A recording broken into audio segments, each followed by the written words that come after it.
Okay, let's see how this is gonna work. Hopefully this will work good. We're gonna start. We're gonna go for this. This is a difficult game.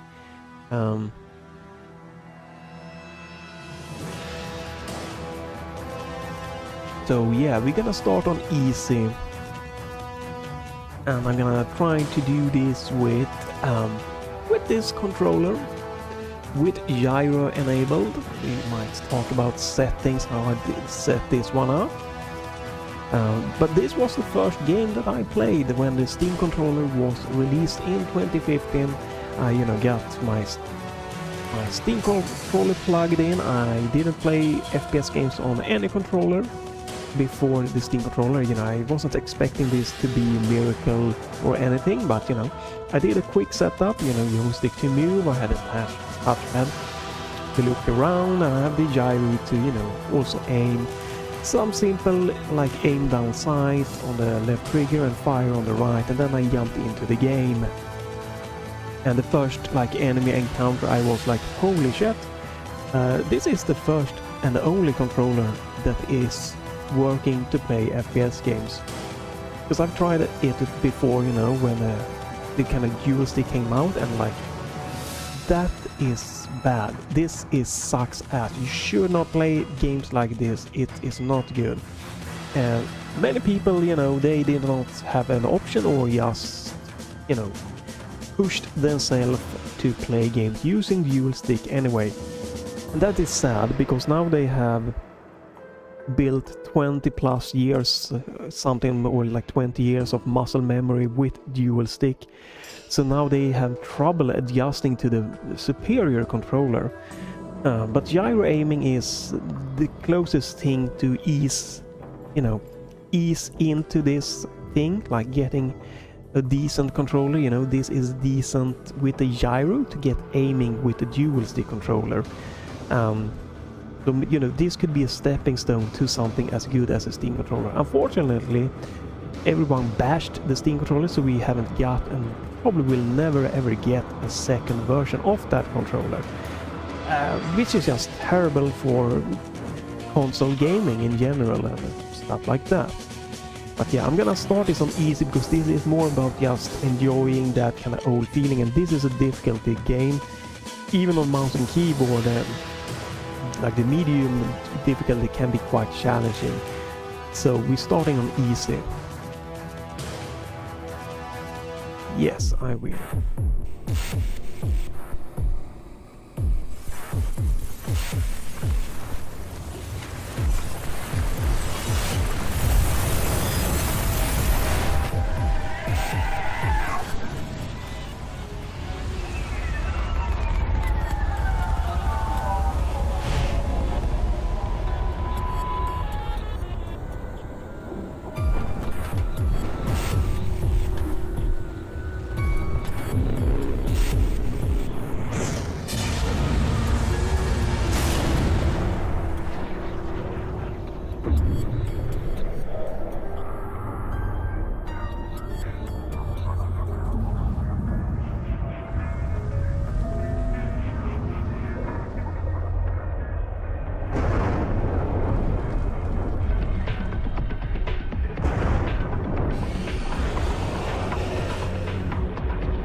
Alright, intro scene here.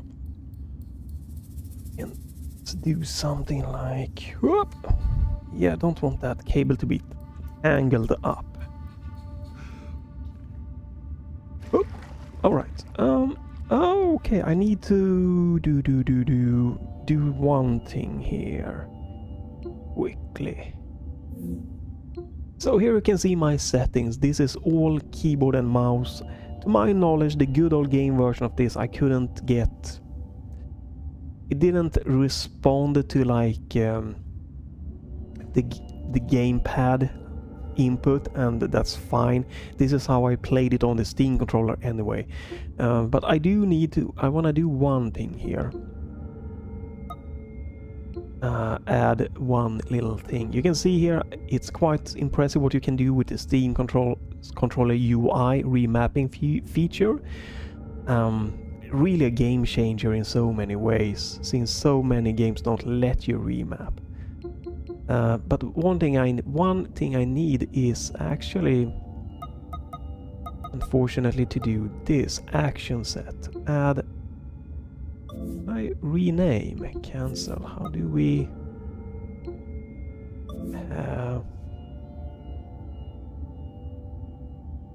I need a button if I can manage that I can hold down to reset the gyro. Turn off the gyro and I can reset my camera. Don't know why that is not.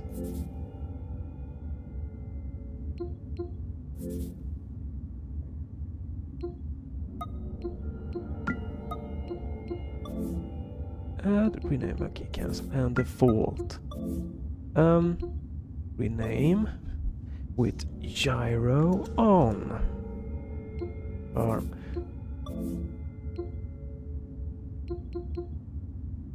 Okay, let's go back. Oops.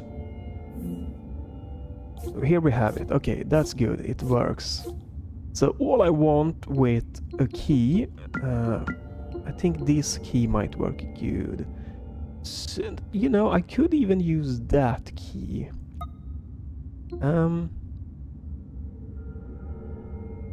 This is the tricky one. What key do I want to reset my gyro with? I could use gyro only being activated with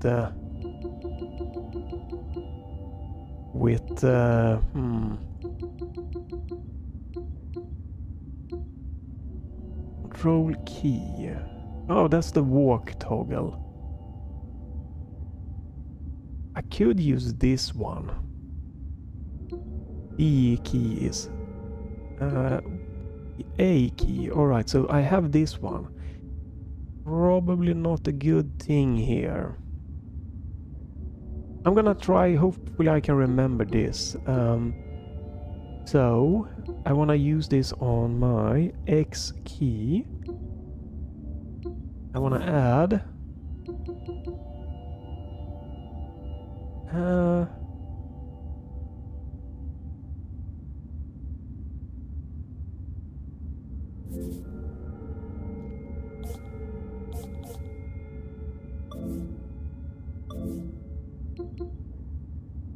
what?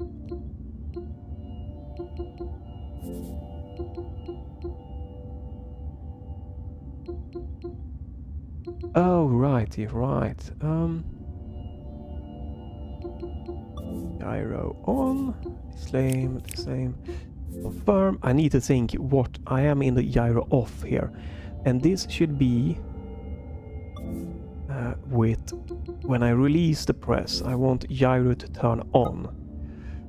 Right. This we have gyro on, so then I want to go and do the same thing here. I want to add an extra command. I want to have actions set, and I want to turn gyro off. Firm.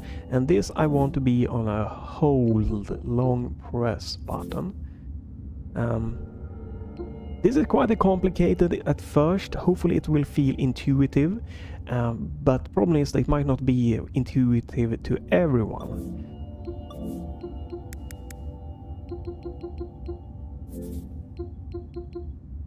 There we go, and then I want to go here, gyro, off. There we go. So now I should just be able to, yes, by holding down the gyro I can move around, I can reset my controller here by holding down my Y button here on the Gamesir. It's really good to reset. I even have a lean. I don't think I really needed the lean buttons. So I could probably bind them to jump and crouch instead, to be quite honest. But for this button here, for this game and this quick try, I'm using it.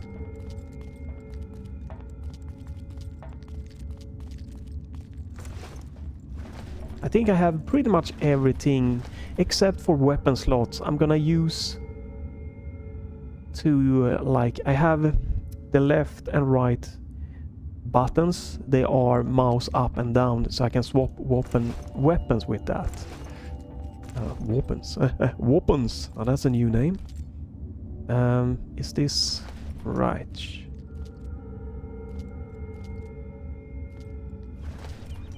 I remember this coming out here in 2004 and it was such a beautiful game. For me this was more of a graphical impact than Crysis. Crysis is, you know, a more beautiful game. It came out 2007 or something like that. But this was like first like whoa thing in PC graphic for me.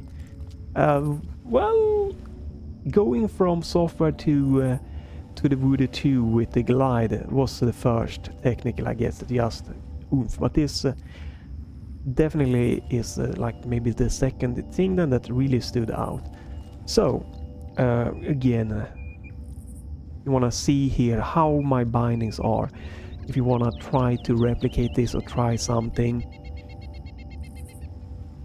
or tweet them for yourself. So here is, you know, activating my binoculars and my, what the hell was that? Some special night vision and my flashlight. This is like moving and out. If I press lightly, I move, walk normally. If I press the stick all the way out, I'm gonna start running, sprinting. Gyro is always on here. I have mapped my thumbsticks to the back button, so this is my back buttons to lean right and the other one to lean left. This is just to you can see here. So this will change weapon type to burst, single fire or like automatic and stuff like that. Holding the key will drop your weapon.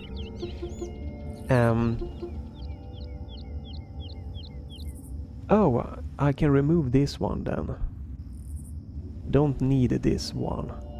There we go. Double binding. So yeah, escape on the start button. Tab mission information on my left, but on the select button. This is my right button, yeah.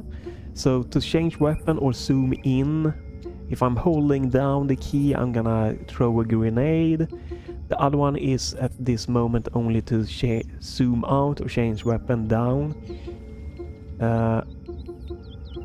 This is gonna be reload by clicking or holding, will use open doors and stuff like that. Works really nice. Obviously my Y button is to turn off the gyro. If I press once, I have it toggleable for walk.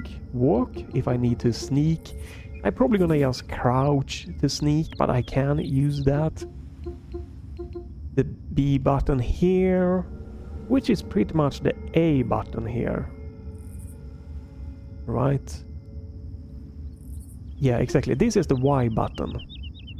And this is the X button. It's a little bit confusing. I'm using the swap the button config on the Gamesir, and then it is swapped in Steam also. It works best that way.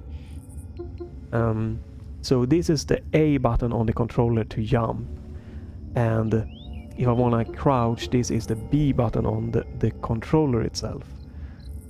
And double pressing will make me prone, And this is the X button on the controller to click once to reload, hold to open doors and stuff like that. It's actually pretty impressive. This game is not about hot swapping weapons, so this should be good without the touchpad that the Steam controller have. That gives me 4 weapons to just super quickly swap a weapon between. This is more of a bit of a slower, more tactical, so I think I could work this without having to hot swap weapons, but you know, cycle through weapons. This game also only has 4 weapons, so should be fairly quickly to swap between them by just cycling. Yeah, this is just to ADS and to fire. ADS and to fire. I did turn off the analog input. Shouldn't matter, but it's nothing bad by doing that. I think this has showcased pretty much everything.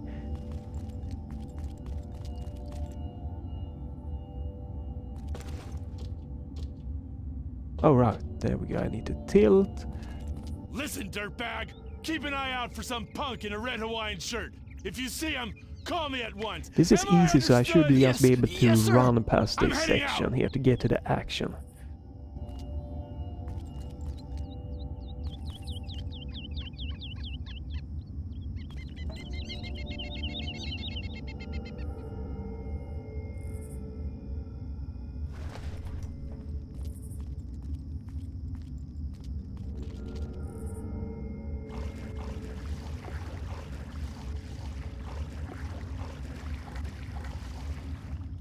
What's that sound?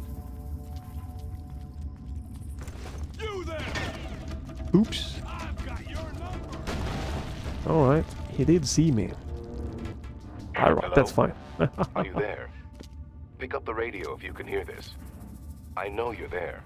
I've been tracking you since you and Val arrived. So this is probably not I'm the gonna guy be a who's going full to tell you how to playthrough. survive. Call me Doyle.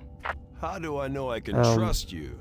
Yeah. Well, for starters, It's interesting how to about the see fact how that this I is gonna haven't work turned you in? compared to my That Steam radio has a controller, bioreader. since this was the first Since I know game you're there, I could played have on the ratted Steam you out controller, and already. this is, you know, I'm fairly point. early Keep on talking. in learning this controller, Listen, you need to in get out of there and quickly. trying I'll out for help you as much fun as possible, but you don't this have kind much of time. gyro There's an exit that will lead to a dual small stick camp. Be configuration. careful I as you still go. prefer This again area is crawling with mercenaries. touchpad By the way, and gyro name's Jack combination. Carver. It is with a left controller, like, yeah, left joystick to move and a touchpad to look around, and then with the gyro it's just a perfect combination for me.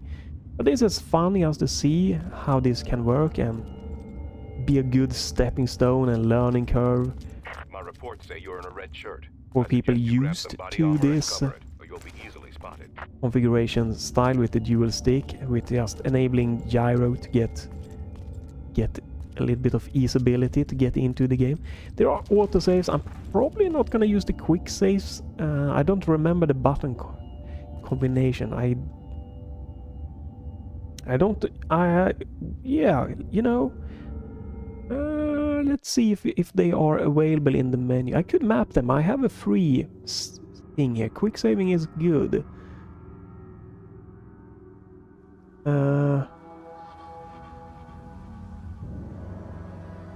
No, let's try it out. So if I press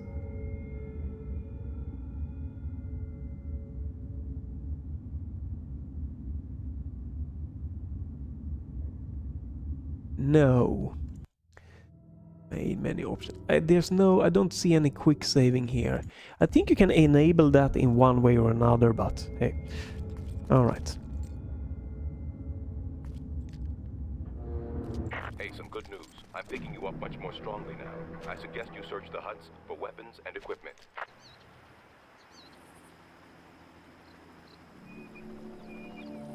Search the huts for ammo.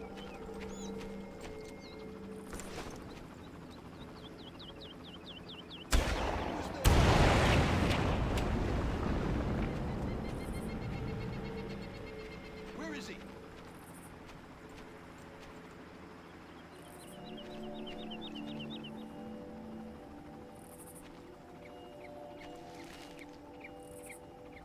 This is more of a sneaky tactical game, and I'm definitely more action oriented, but there is quite some action. Stay low and avoid contact if possible. You don't really want to alert the guards. Yeah, I don't really need this peeking thing.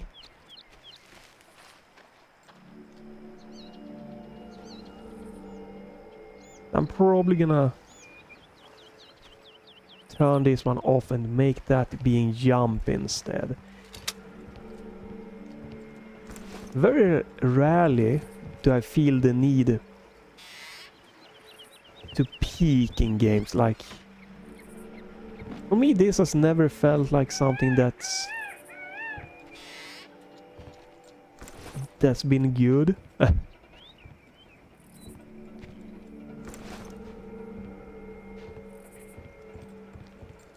Now I have my walk. Oh!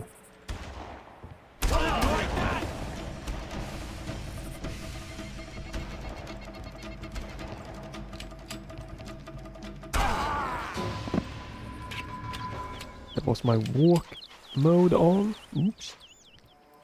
Hey, I got a bullet with your name on it.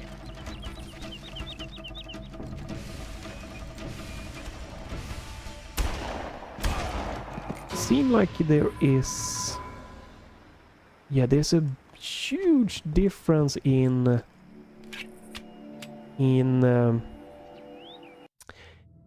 due to insensitivity. Doesn't seem like you can change that, right? Change control. Mouse acceleration or mouse... No, it's unfortunately not. You can't have different. So this being a slower ADS can be fixed. This is higher. That can be fixed, but then I need to add another... I need to add another action set. Might do that. But you know, this is me personally. I don't think I'm gonna use lean. So we are just gonna take... I'm gonna change this because I'm not gonna use that. So, right stick E. I don't think you use this leaning for anything else, so... and I want this to be... what was that? C button. And I'm gonna...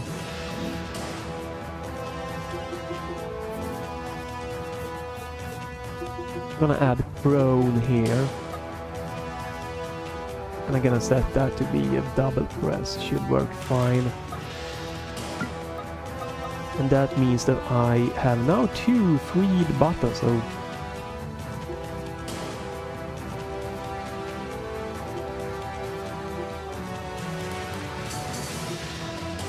So now I have 2 free keys that I can use for something else.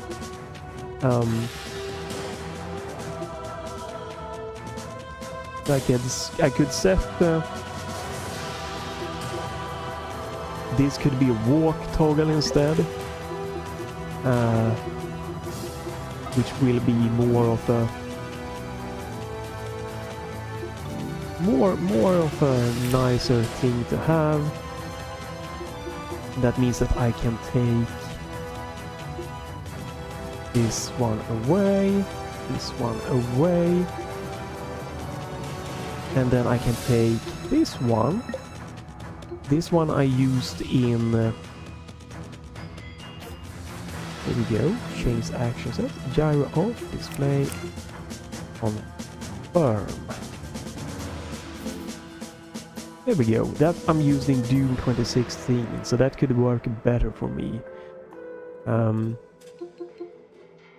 So walk and that, and then we have the other ones. This is reload and that is use. I think that works fine. Use them for the same action. There we go.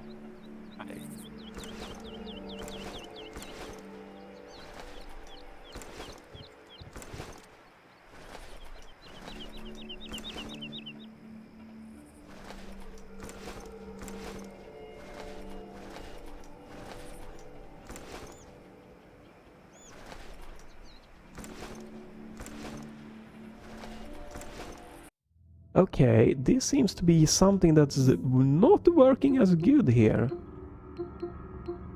Something with the key binding or something else. Which is it? It is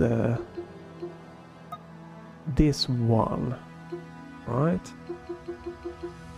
This one is not working for some reason as good as it should be.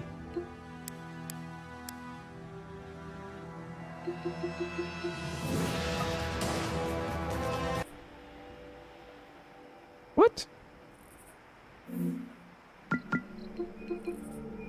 Okay, I think Steam has bugged out a little bit here.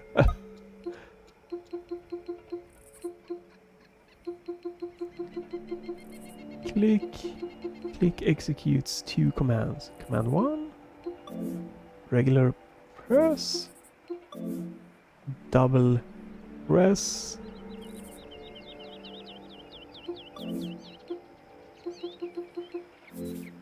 and it's the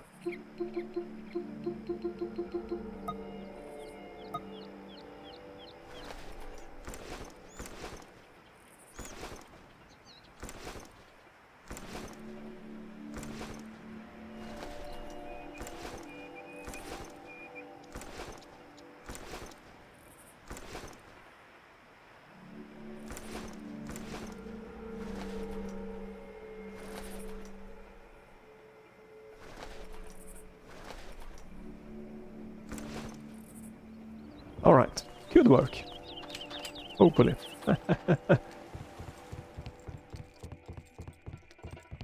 Jack, I've been able to tie your compass in with the transceiver. This means that now I can supply you with a bearings marker. It should give you a rough idea of where to go at least. Yeah, I probably should fix that. That is a very slow. Holy crap.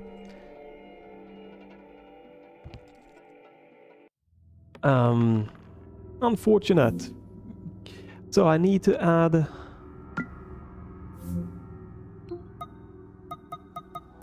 action set. Add an action set. ADS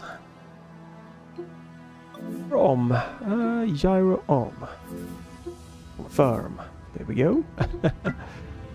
Quite interesting. And this should be let's see. Can I see? I want to see. This is unfortunately the part of tweaking stuff that when there isn't just good support in the game itself or something like that. So what I want is this one. Quite confusing. I don't. There we go. So, on this one, no, not that one, the triggers, there we go. So, on the left trigger, I want this one to be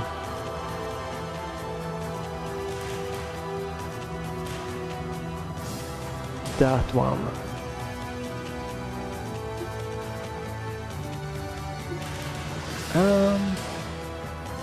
Yeah, I think I want that one to be removed and this one to be action set. Change action set to ADS. Confirm. It's a lot of things to change around here. Oops. And in this one, in ADS, I do think I want this one to be not, so it doesn't interfere with each other. And then I want to go to the triggers, and this is a right mouse click. Should be good. And then what we also want to do is add extra command. Actions, change. Want to change to gyro on.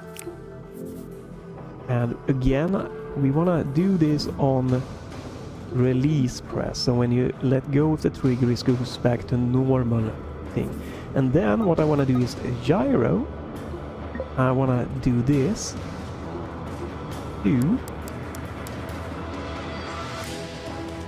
So let's try this one first.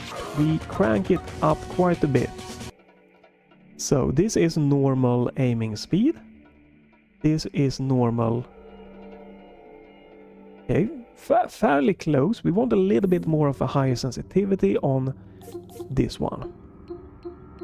So I can get good speedy aiming with the gyro both in normal and aiming part. So 1, 2. Unfortunately, again, it is a trial and error. This seems like it should be good. We're pretty close to each other. Might want to get, you know, even a tiny bit more. So let me go in here. I think gyro on. We want to crank this 1, 2 times. Here we go. And then you wanna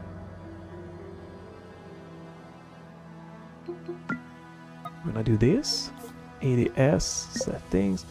We probably want this to be like that. So we have a little bit of a higher. I think that's gonna work. Might even want that to crank it even a tiny bit more. Let's change weapon.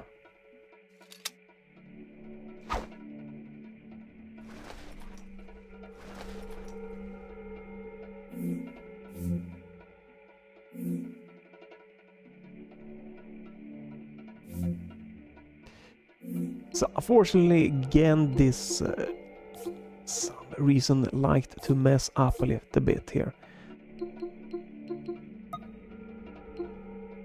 Settings. There we go.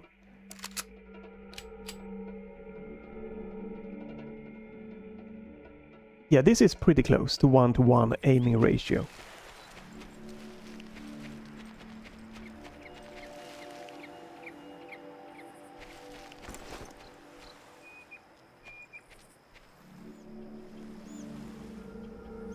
Right, so the blue there is how close I am to getting detected.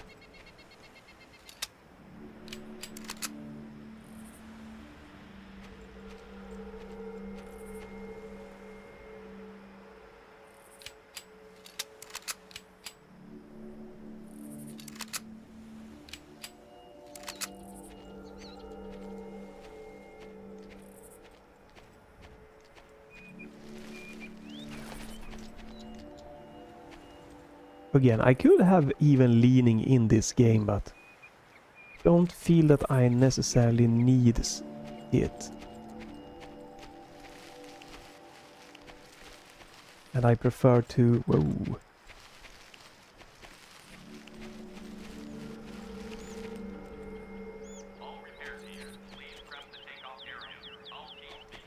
Prefer to have jump and stuff on the back buttons here.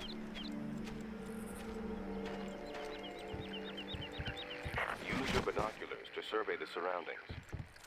Notice that they have a sound enhancer and movement tracker. Dr. Krieger has fitted everyone on the island with locator signals that you can track using the binocs.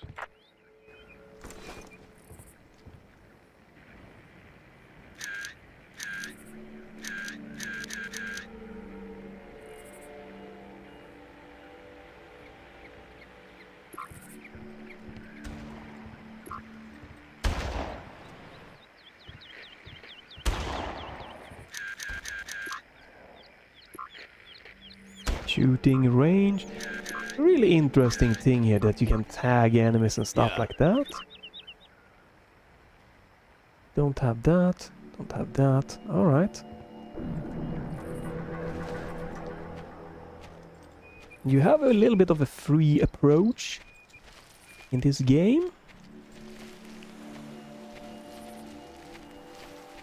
Of how to attack stuff.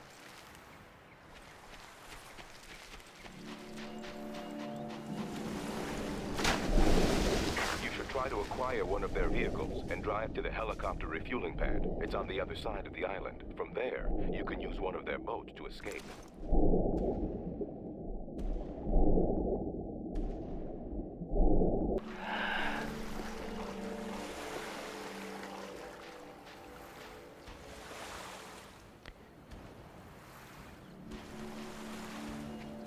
Do do do do.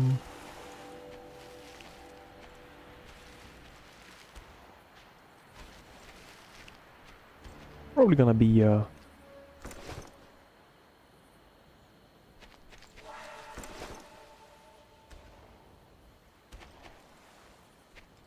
sorry, but I disabled that. Change action set gyro off. Okay, wait a minute. Gyro off. Oh, here we go. So this one should not be bound. This should not be bound. Don't need that to be bound. Don't need that. Change action set. Release press. Here we go.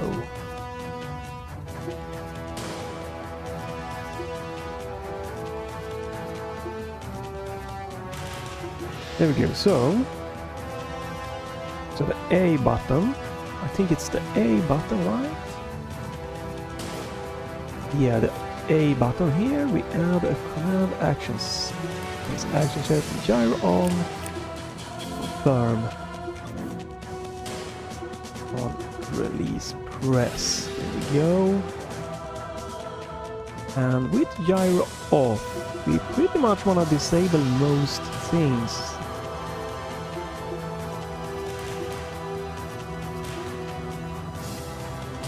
We don't want anything to mess. There we go.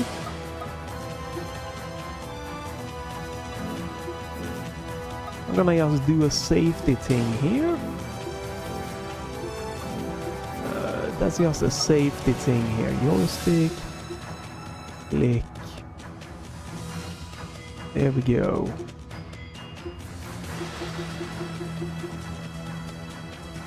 That should be able to be shift key.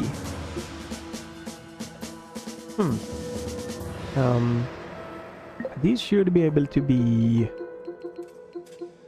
the C key. This should be able to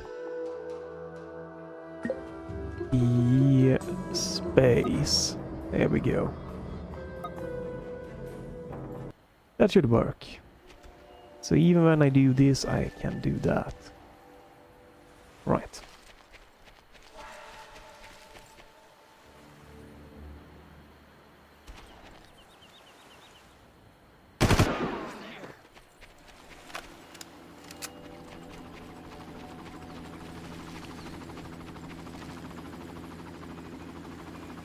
And I do have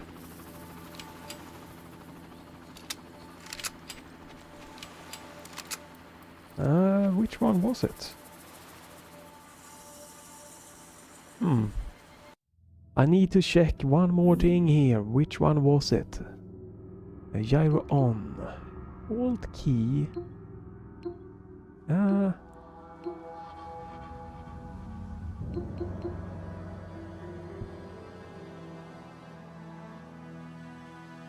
Oh, right, now I see. Yeah, this is supposed to be...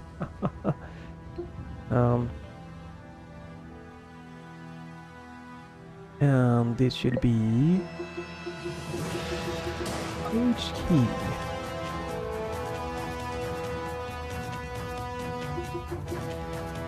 And this should be...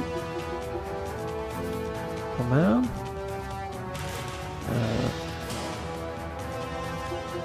On to drop a weapon, J key. This should be settings, toggleable, long press.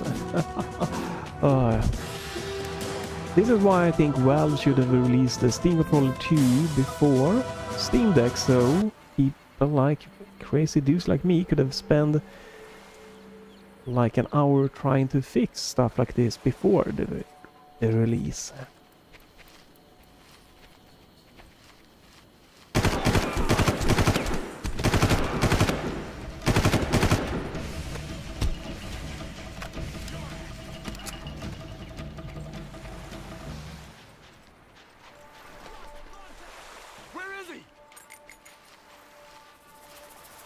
Oh yeah, a little bit of old classic Far Cry.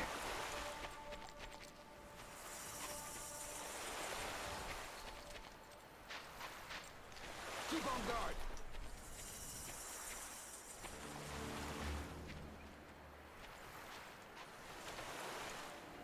Seems to be a lot of people hiding here.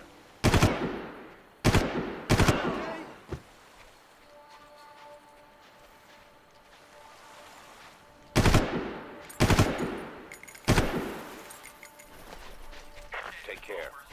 The mercenaries are trained. Oh! Is that a machine gun behind me? Load checkpoint.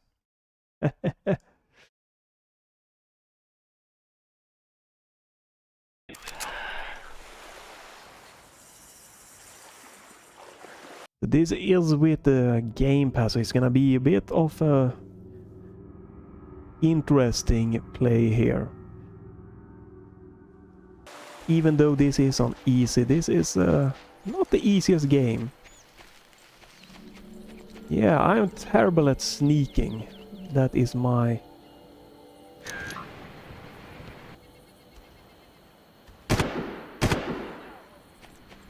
That is my weakness in FPS games. I am full on Take care. Rambo Mercenaries craziness. are trained to work together.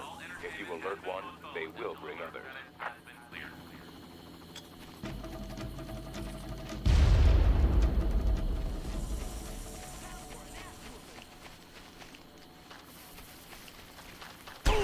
Whoa!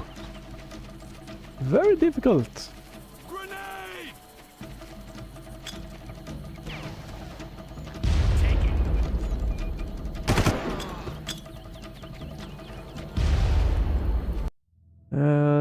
Well, alright. Is the gun too low? Well, the only thing I can do is change down. I feel this game has a very dynamic audio levels. I turned down the general audio a little bit. We'll see if that might be better here. Alright, where are you guys? There's so many enemies just in front of me here.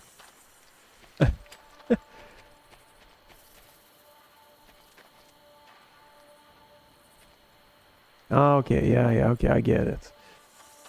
Well...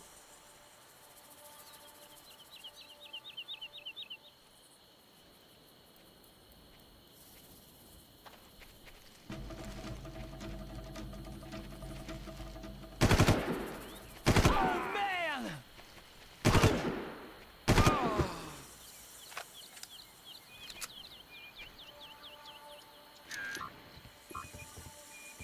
Woo!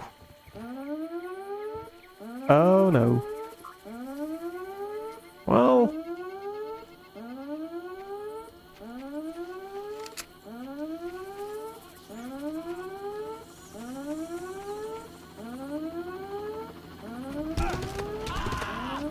Holy crap, he could spot me.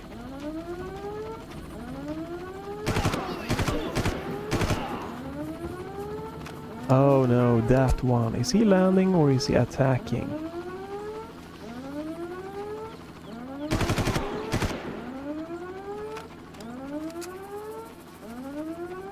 Where is he?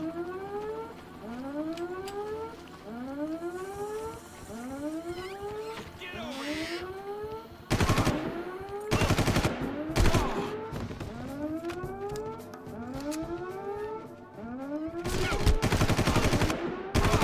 You! Shirt! Suck it down, you! I have never tried Arma. Never tried Arma. Oh my god. Oof. I would probably be terrible at Arma.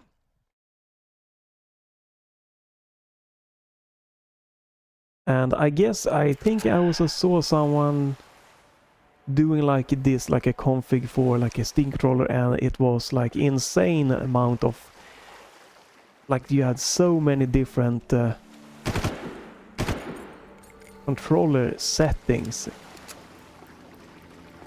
Like it's a ARM, I believe, like utilize pretty much a ton of the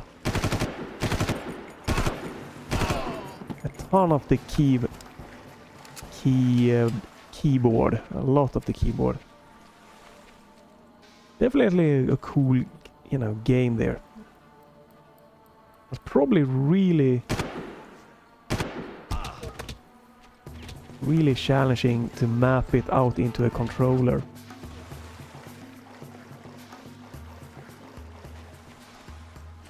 You die so quick in this game.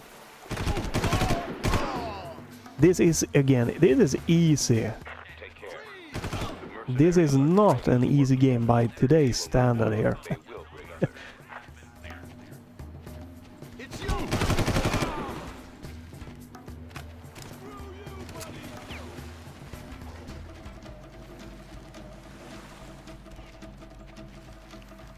I'm gonna drop your ass. You're going down. I'll take you down. You're screwed, pal!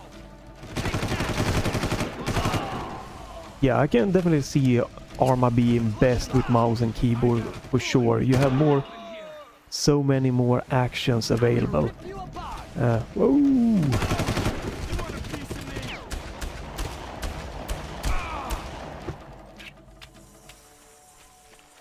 me? I've pretty much only played this Far Cry. I own Far Cry 3.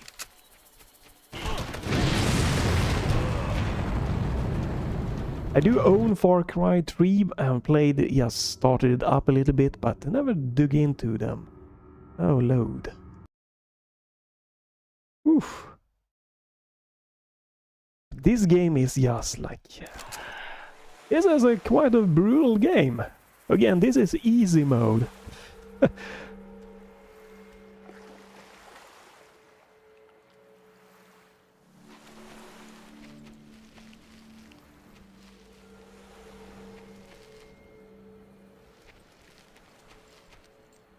Don't know which approach I should take to this.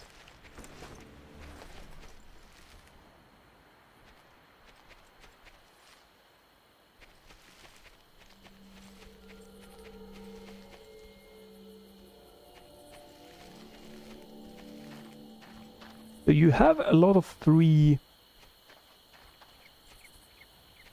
What was that?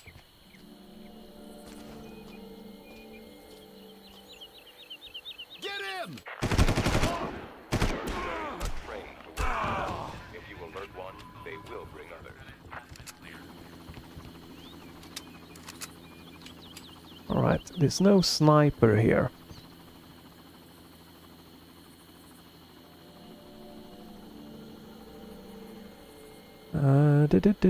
I did try Mega Man 11, yes.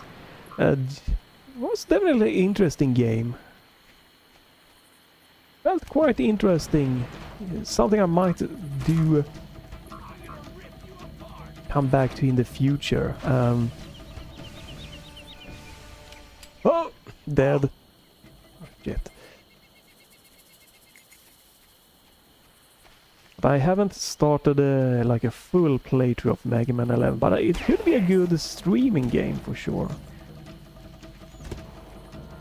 I also tried what was it, the Mega Man 2.5D, the free one?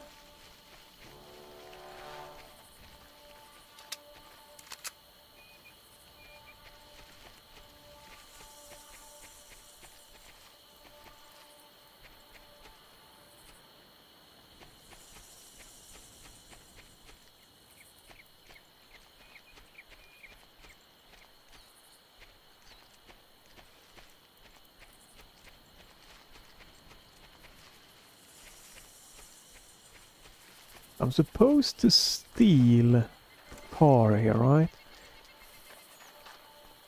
This one. I think they may be keeping Val in the old carrier refueling station. You're going to have to check it out up close, I'm afraid. Which way am I supposed to... Yes, the Japanese Navy beached one of their light Whoa, carriers on what? this island Press the left during World mouse War II. button. Crow one, this one. There's 4 key. Oh, now I see what it is. You don't know the half of it. Just be careful. Alright.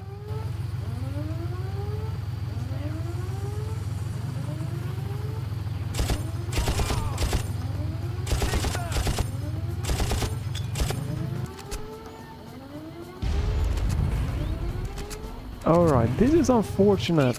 I need to check something here in the options, man. Car.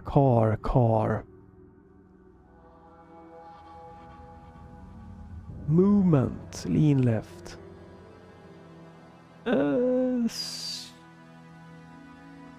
Switch view, F1. Mouse wheel. Oh, this is unfortunate. The game has...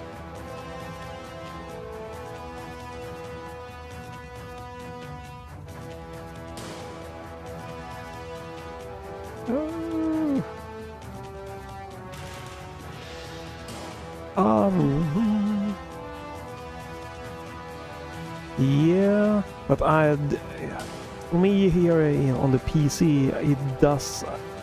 I haven't gotten gamepad to work, so it's using keyboard keybind, and it seems like this one is the same, unfortunately, which is quite annoying. So I'm gonna have to just quickly change something here.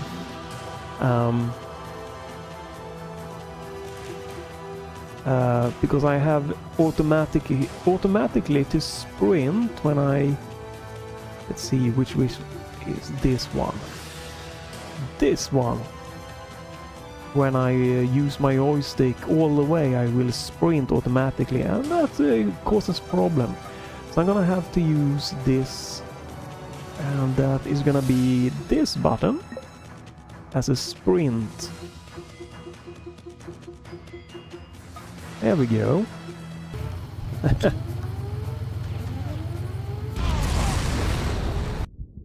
Ah, well.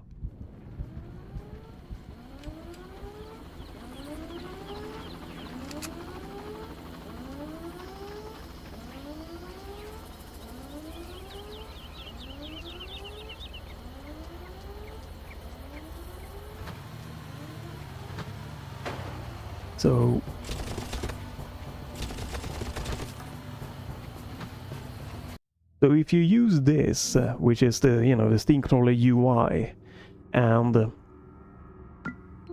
every time you change something to a normal PC keyboard key, like this one, or WASD instead of the gamepad input,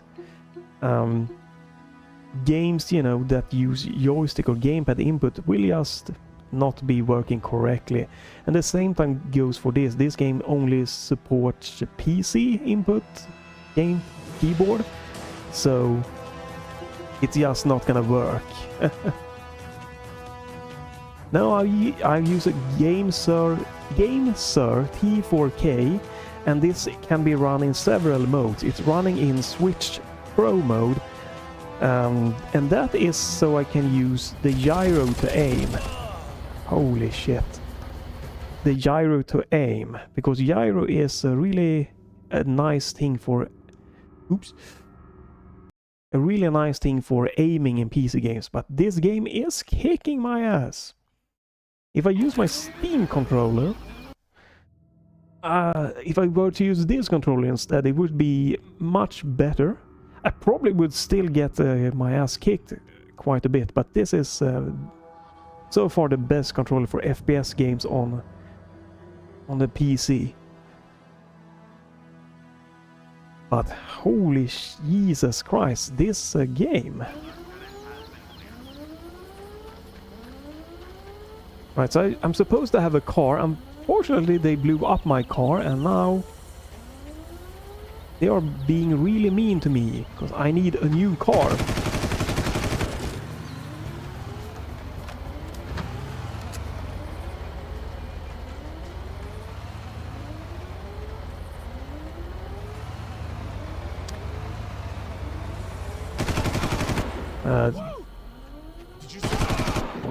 I don't know if replica would be the correct word to use. This is, you know, it's a third-party PC controller. It might fail, definitely.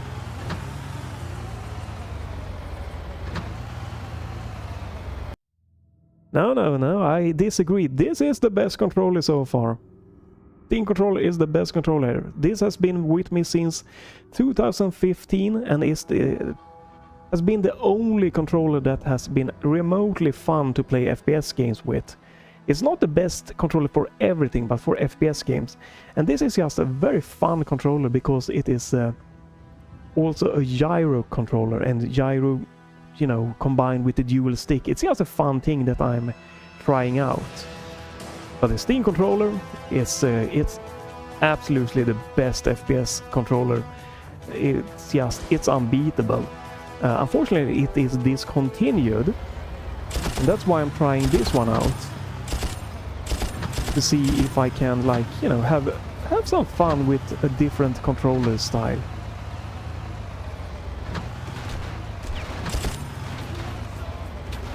Where are you guys?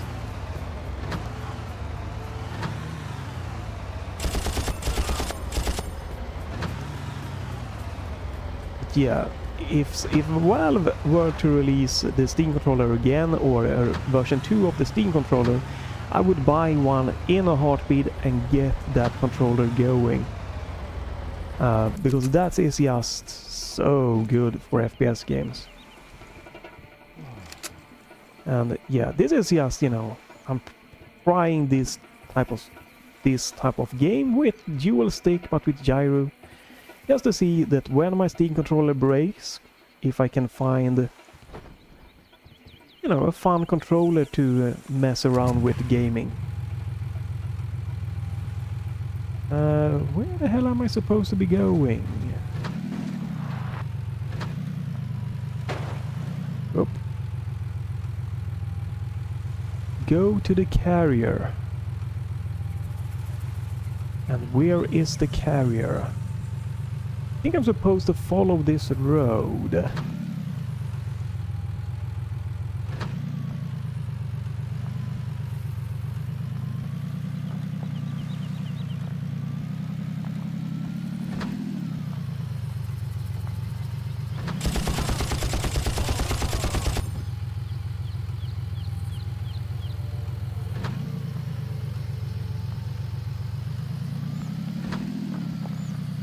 Yeah, checkpoint, alright.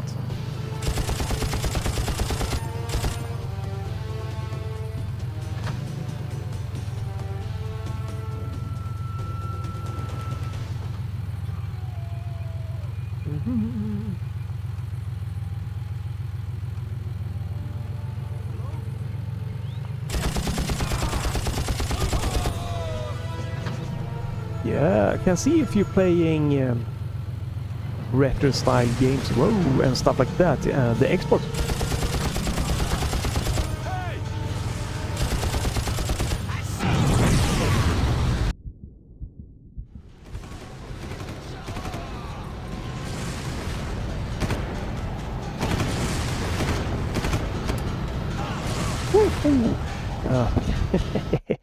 Yeah, the Xbox controller is great for retro games, you know, racing games and stuff like that. Again, the Steam controller is just, you know, the best for FPS games. It's not the best for every type of games.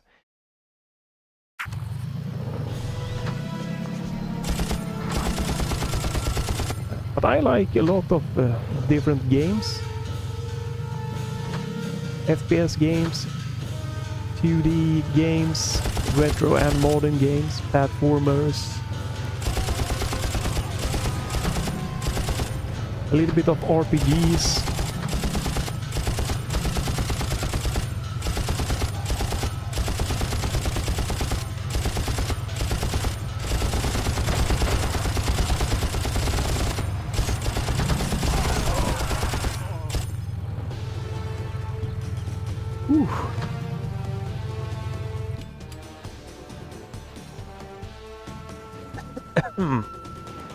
Haven't played a lot of simulation games, again, because I am just terrible at them. I tend to be more of an action FPS version. The closest to simulation games is Players Unknown Battleground, which was really fun. I'm gonna try that when they release the Unreal 5 update the version.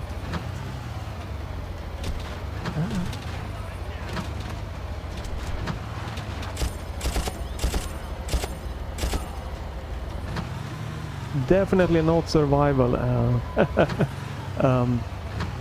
I do not like crafting and stuff in general, so survival is just where is the road?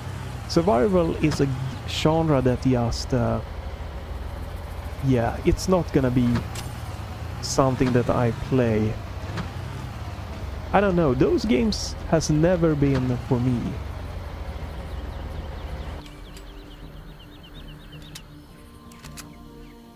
I can definitely see, you know, a lot of charm in games like that, but that are games that just, yeah, is not gonna be for me. Now tell me, how do I get in? I've only been there once, but I remember there was a hole in the side. You should be able to get in there. I'm on my way.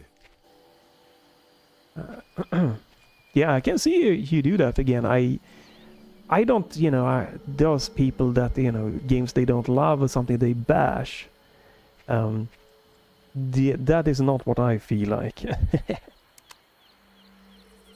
I think, you know, it's fun. I do watch some people sometimes play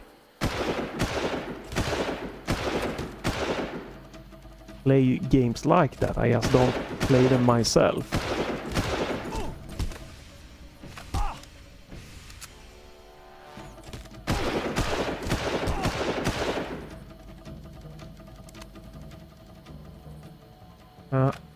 What was it? There was one kind of military survival games, not Escape from Tarkov, and another one I watched the streamer play, which was, you know, it looked definitely fun, but I know that all of the kind of item management and crafting that I would not be able to do. I think that's the one. Whoa, more enemies. The game where you can poop yourself. That looked really, you know, fun, but I know that when I start playing I would not be able to do it.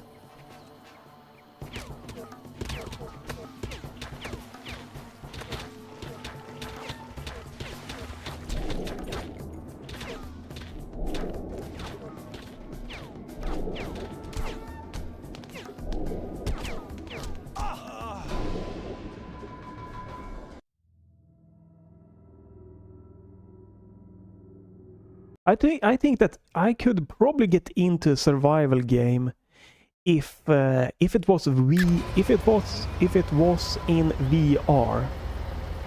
All right, Doyle, I've spotted the carrier. Now tell me, how do I get in? I've only been there once, but I remember there was a hole in the side. You should be able to get Because in in VR it would feel different completely. So I think that's what, you know, what could spike my interest. To play survival games in a VR. I don't own a VR, unfortunately, but that's something that I would love to try.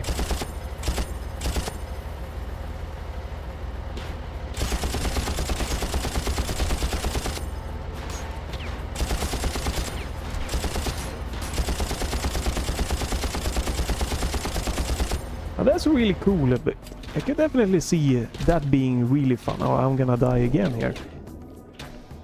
It seems like, oh come on, would be a really fun experience to pick up stuff and do more in a interesting natural kind of environment.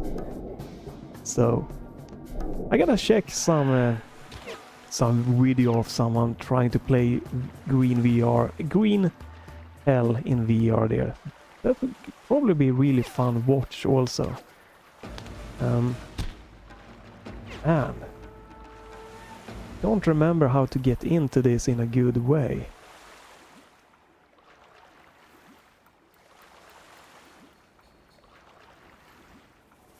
Can't shoot here. They can shoot me. Yeah, definitely.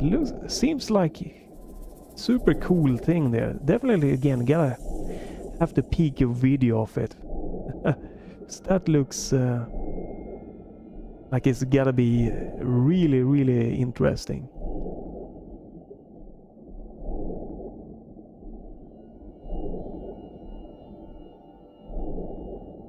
Alright, hopefully we can get in here. There he is! Fire in the hole! Are you guys... okay. Okay, good, thank goodness. Whew. It's fun to get back into this game and try it, but god damn it, it is a brutal You should be game. able to procure a boat from the upper deck. While you're in the carrier, see if you can spot any sign of Val. We need to know where they're taking her. I think this is the shopper. The shopper and a mini boss then going on. Do I have my... no. So, where is...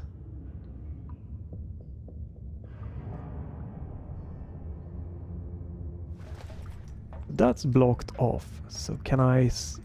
oh, I can swim. There we go.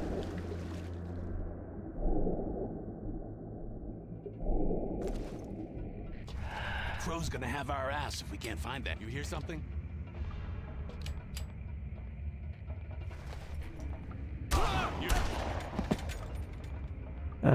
Storytelling games I haven't dug into. They seem like it could be interesting.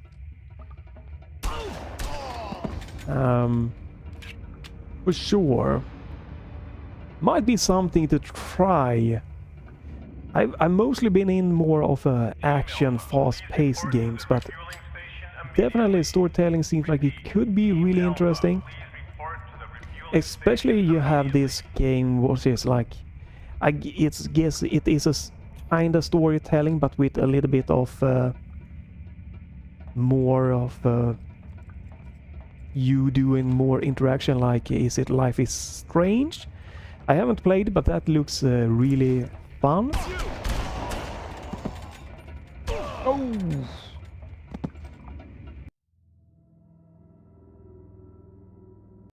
Yeah, I get that. More like an interactive movie. I'm sealed in. Kind of thing. That's super cool stuff for sure.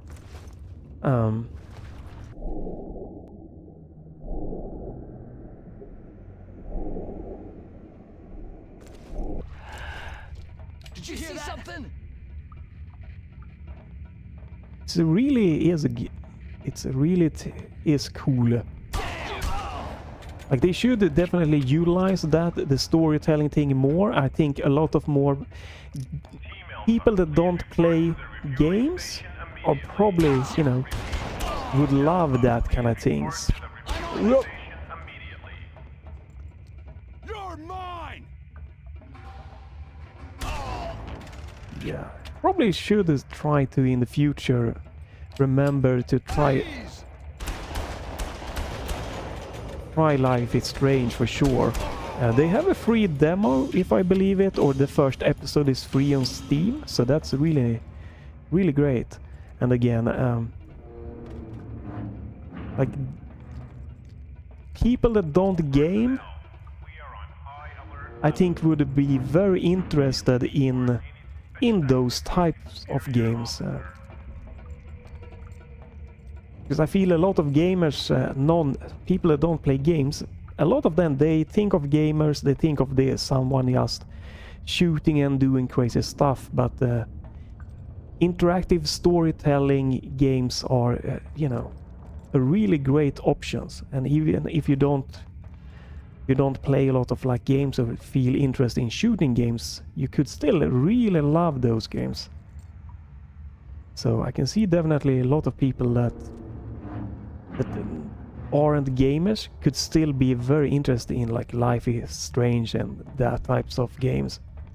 And definitely, I gotta definitely bookmark Life is Strange demo there.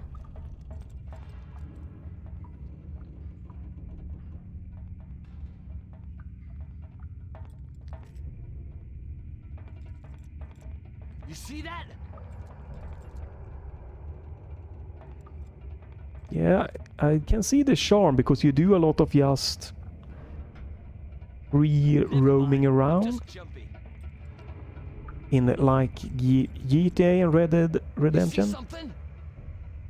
which is nice that you can just pretty much go around and enjoy the You world. hear something? Whatever it was, it's not worth our trouble. You hear that? I don't care.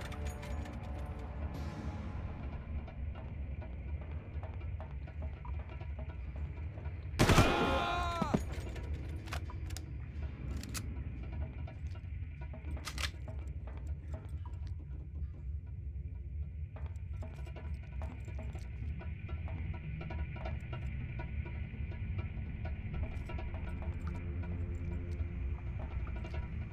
All personnel, please be aware Yeah. intruder has been sighted in the area.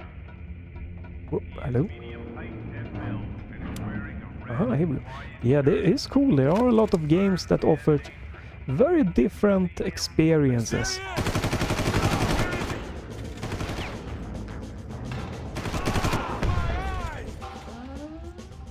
You got nothing on me!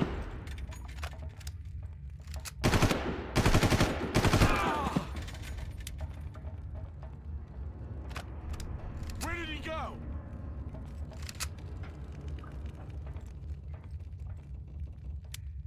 Where is he?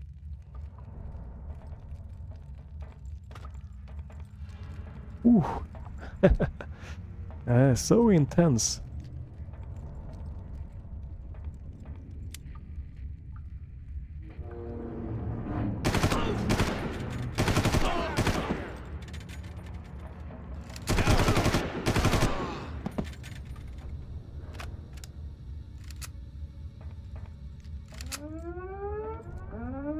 Yeah, GoldenEye is definitely a very still fun game.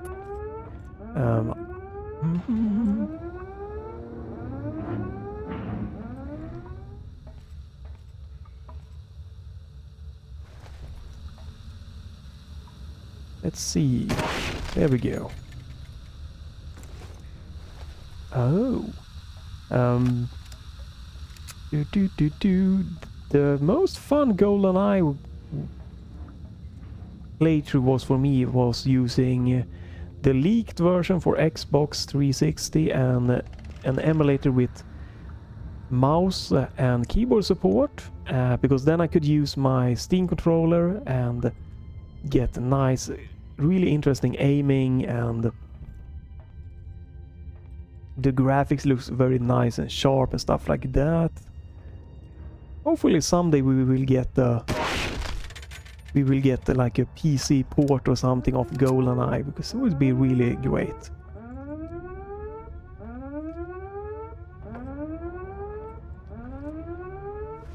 Listen up, Jack. I'm doing my best to track both you and the hostiles, but all the metal is interfering with your signal. You're pretty much on your own right now.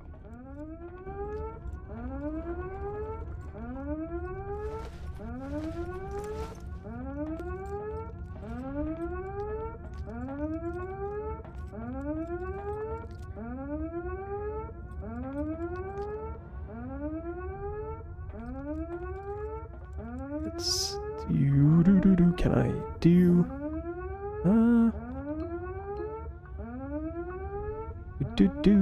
Haven't really dug into the COD games.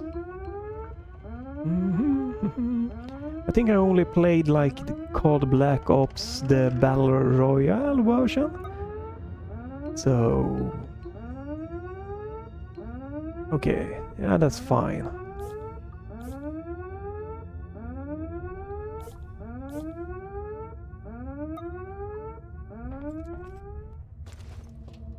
Team Beta.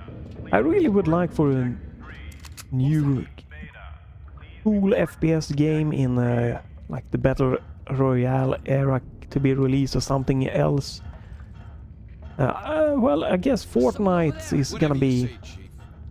when they release their first-person mode, I'm gonna try that. Hopefully you can... Whoa. Hopefully you can play Fortnite first-person mode without a builder. You got nothing What on the me. hell? Oh, you!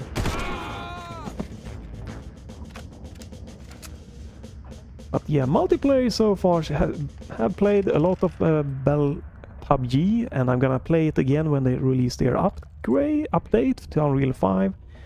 And then definitely Fortnite first person mode if it's not building.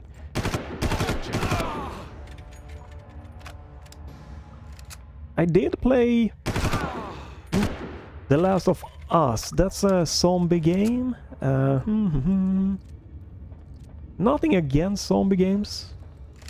I don't think I've just haven't encountered a lot of those games.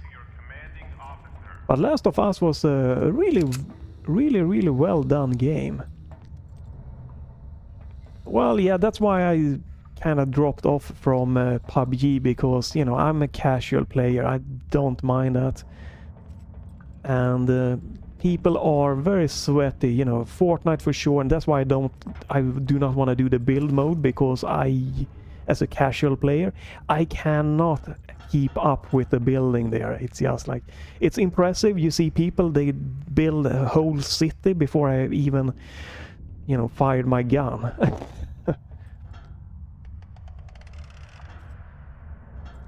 Yeah, for sure. A lot of story in Last of Us, but it did it in a very good way. It's a very gripping start in that game. And it did the stealth part very good. Because again, I'm not a stealthy person, but you could tweak a lot of the setting.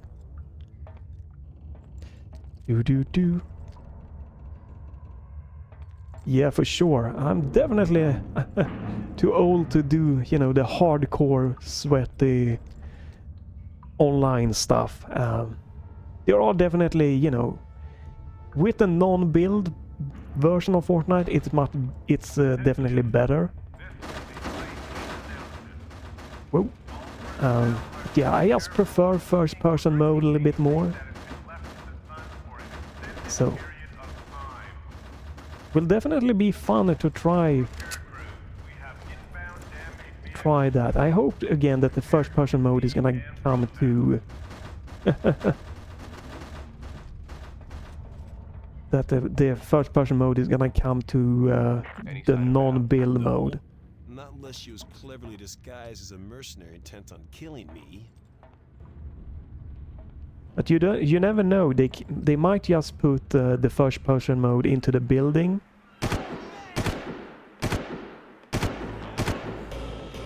Lost contact.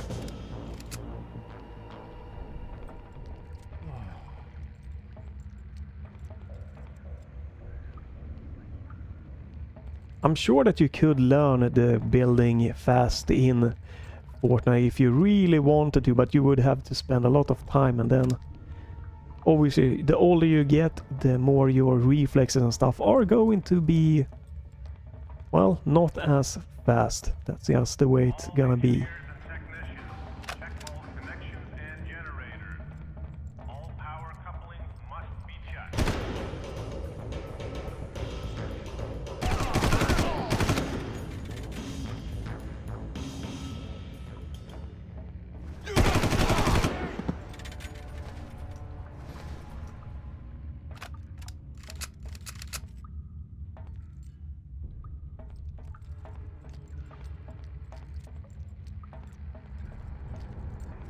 Alright, whew. It's a good checkpoint so far. Ooh.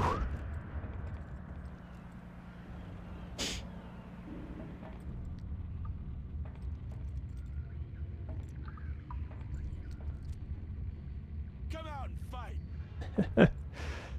Well, it's good to have a lot of different games to, you know,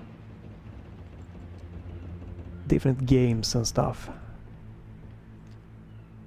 I think it's very impressive people that just play like, oh crap, that just play one type of game.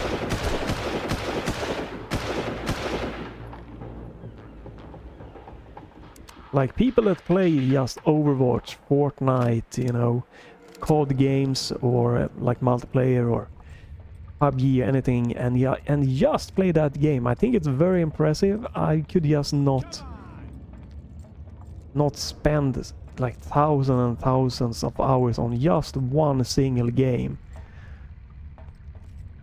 I wanna, you know, mix it up a little bit. Oh, I'm gonna die from one hit here.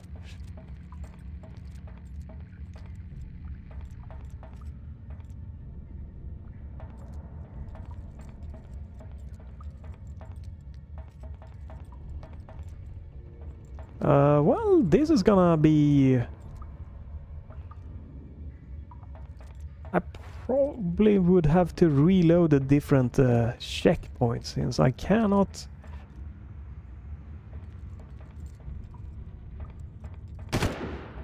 I cannot destroy that. If I can't get HP, that will kill me. That is warm steam.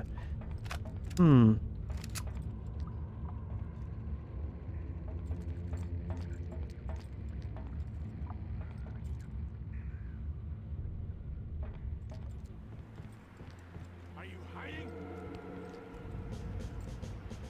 Yeah, you know, I do that too, you know. A couple of 100 hours or something that, and then I... You know, it's fun to mix it up. Maybe use different games. I think Broforce is one of the games I spend most hours in, and PUBG when it came out also. Do.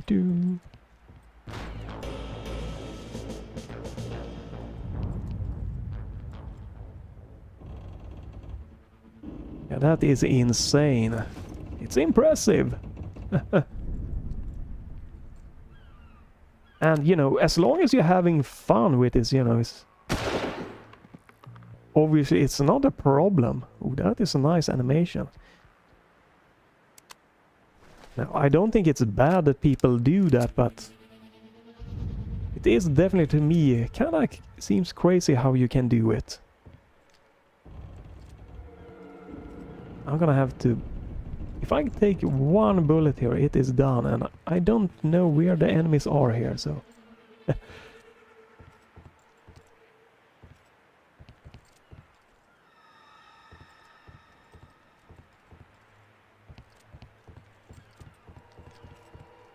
No HP.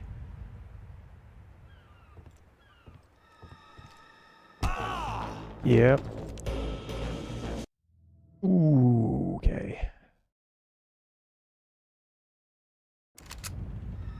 Okay, this is a good checkpoint. So...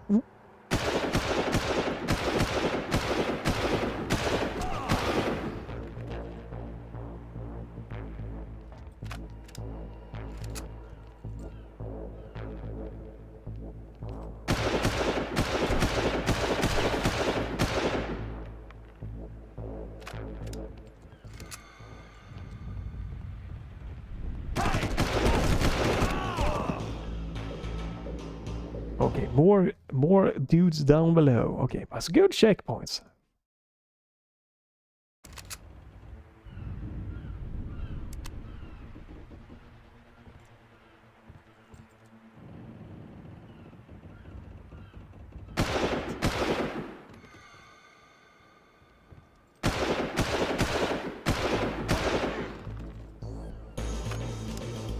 Where is he? Well, I can see you get quite a lot of hours in something like GTA, because the online multiplayer, you know, it's very much a social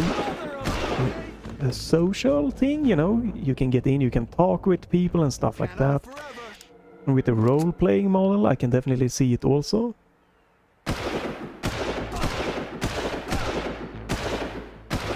People spending a lot of time with it. You do.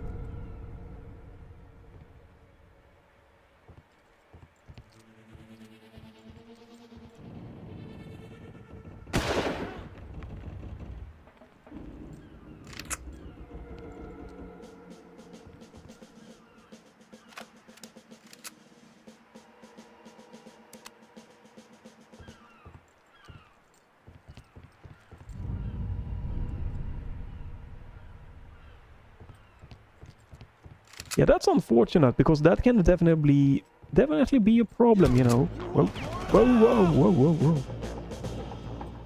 whoa.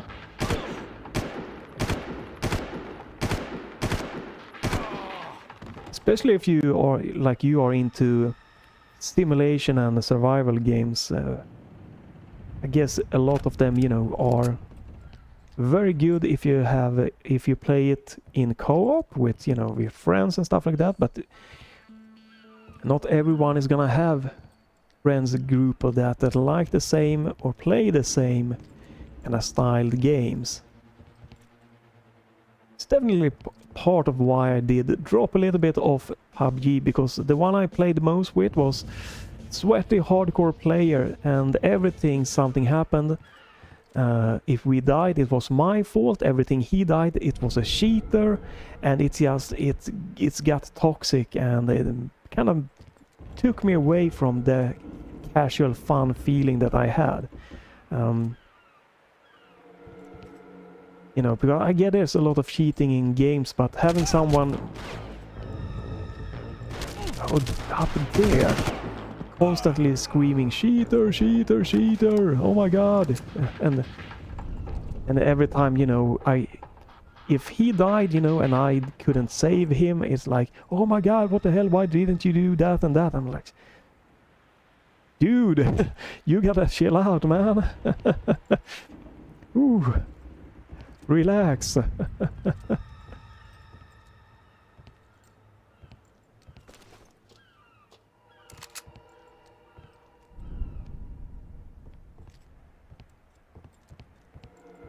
Definitely great if you have a good friend that are in the same mindset as you are. But again, it can be very tricky to find that, which is unfortunate. And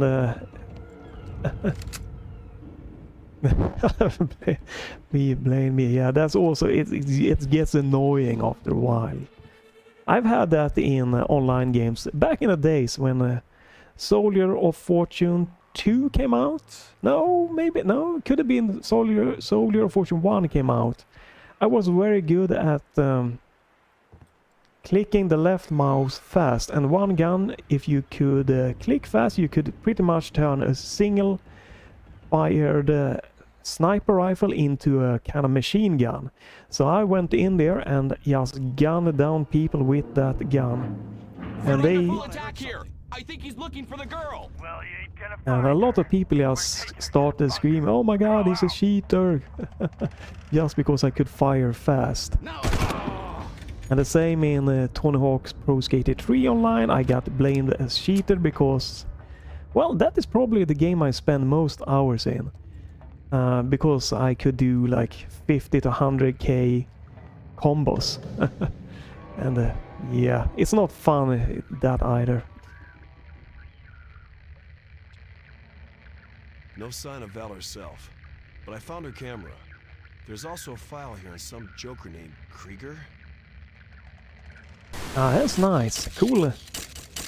Let's skip this. Definitely nice when you have people, you know, known and been friends for a long time. It definitely is a really great thing. But yeah, I hope there is some new online experience coming along that I can get into, but yeah, one of the most annoying thing was when Apex Legends came out, and I wanted to try that. And I think it was like my 4th game with randoms, and the randoms, you know, they were trios. So the other 2 guys, they didn't speak in the mics, they didn't communicate or anything.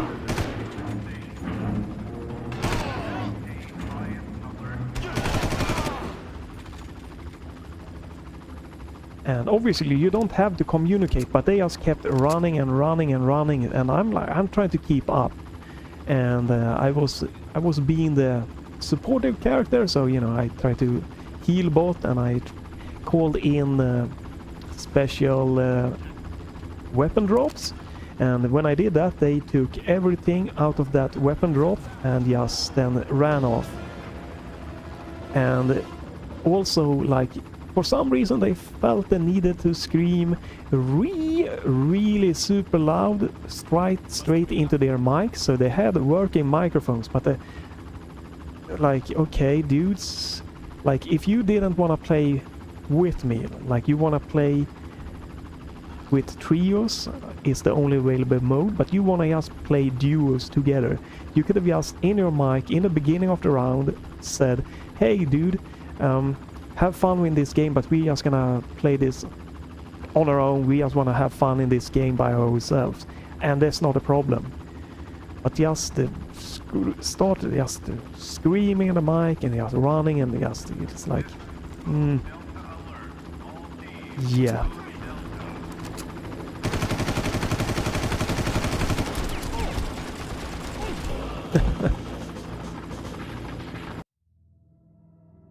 Oh yeah, for sure, you know, they are there, they have mics, they are probably using Discord or whatever, but like, why just scream something in the microphone?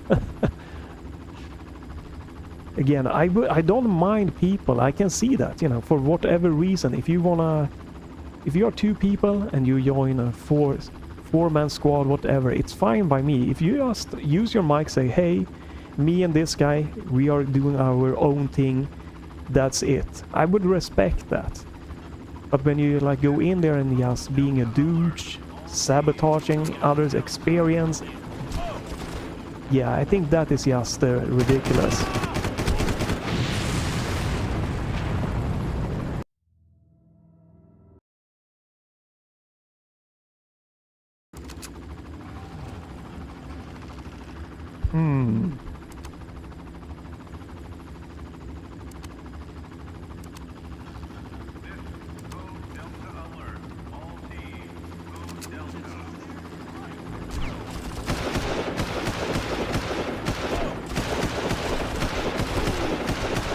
This. Yeah, I remember this even on PC. Keyboard and mouse was, well, an interesting experience. Alright, I have this weapon.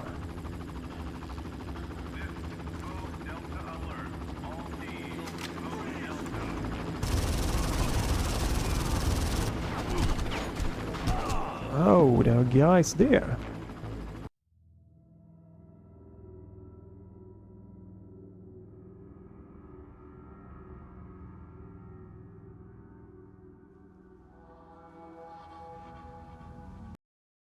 Yeah, definitely can be fun. I did try something like that, I guess. It was Destiny 2. And it was just me and an old buddy. And, you know, it's, you know, we mostly played against environment. And, yeah, that, you know, for sure a good experience. The problem was he had spent about maybe... He had spent maybe 500 hours in that game. So when I came in, I had 0 hours, and he's pretty much finished everything of the game, and are super powerful and everything, so, you know, it's just... It unfortunately wasn't really a good experience for neither one of us. But yeah, it can definitely be a very good thing. Whoa, whoa, whoa, whoa, whoa.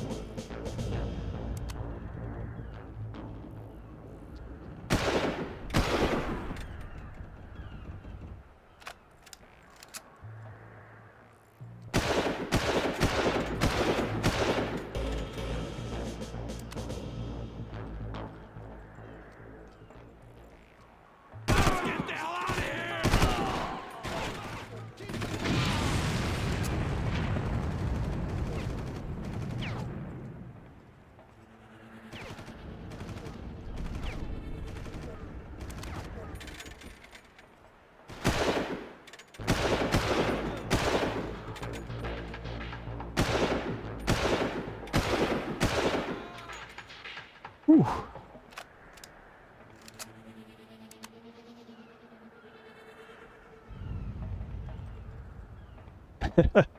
Yeah, I guess some it's obviously gonna depend on the game. For some, you know, you might find a balance that it works, but definitely not in Destiny 2, because, you know, if you have done all of the missions and you're like a super god tier powerful, you know, we going in, I have 0 stats and he is just killing everything.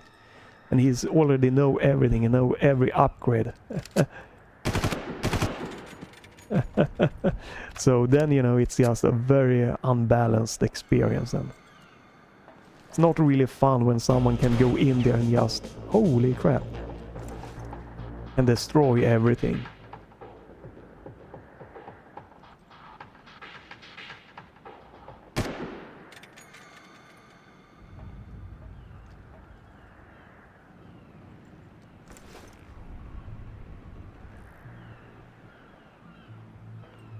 Don't know, where are you, guy?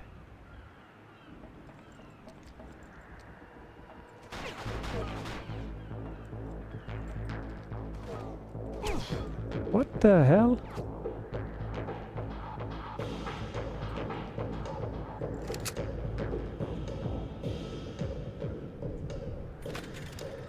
I'm probably blind here because I don't see where this dude is, and I don't want to risk just running.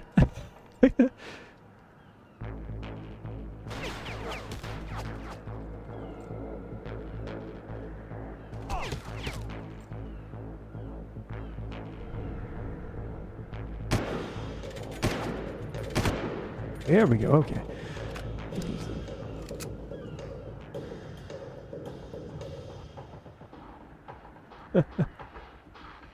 Yeah, you know, that's unfortunate. Some games, when you have that kind of balance, it's just like, yeah, it causes a little bit of a gap between you and the experienced players, unfortunate.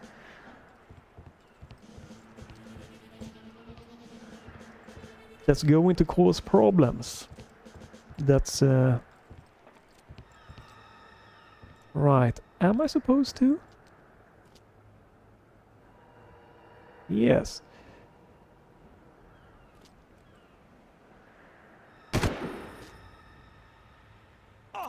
Oops.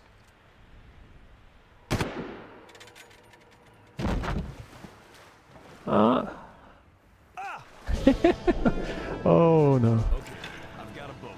Now what? Our only chance is to disrupt the entire communications grid. That's the only way to cause enough confusion for you to escape completely. To do that, we need to get you to Kabatu. Head east to find it, because you're not going to be able to stop and ask for directions.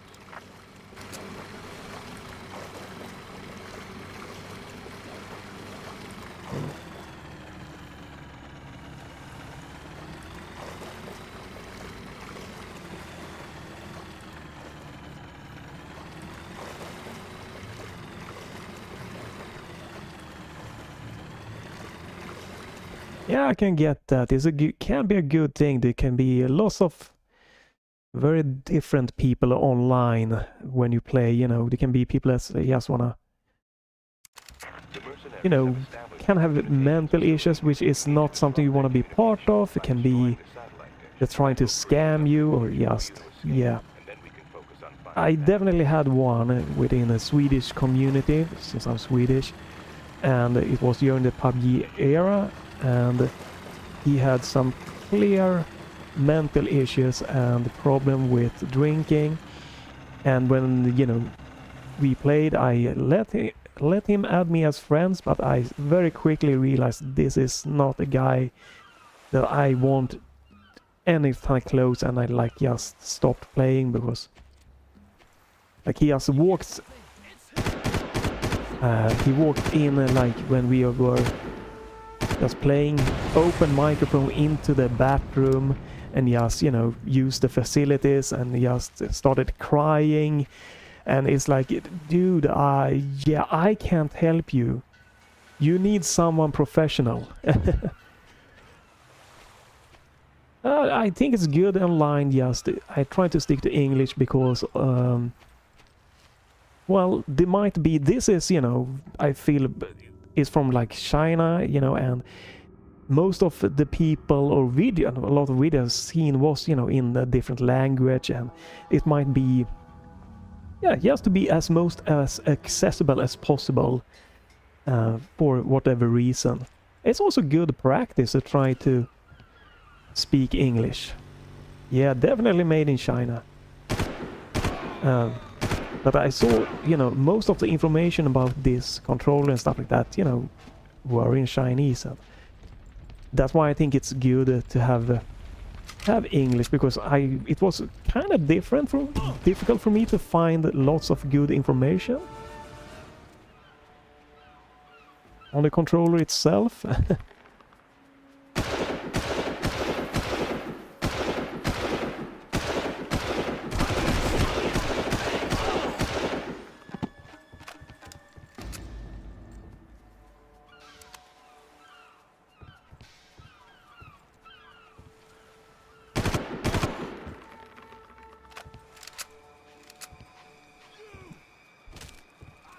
Oh, whoa, whoa, whoa, whoa, whoa, whoa, whoa.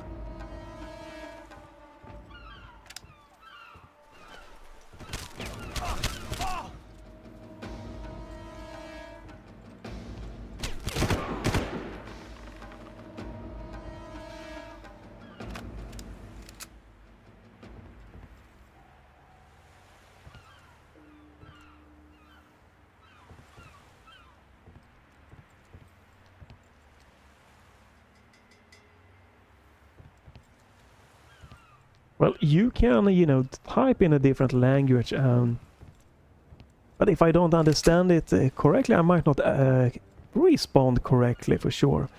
But I'm gonna respond in English, just, you know, to if someone, wherever they are in the world, they should have the best possible way of understanding. Yeah, I do need a sniper, because if I were to speak Swedish, it's well, we gotta be honest, there's not a lot of people would really understand it. Even there are, like, what is it, 9 million people or something in Sweden right now.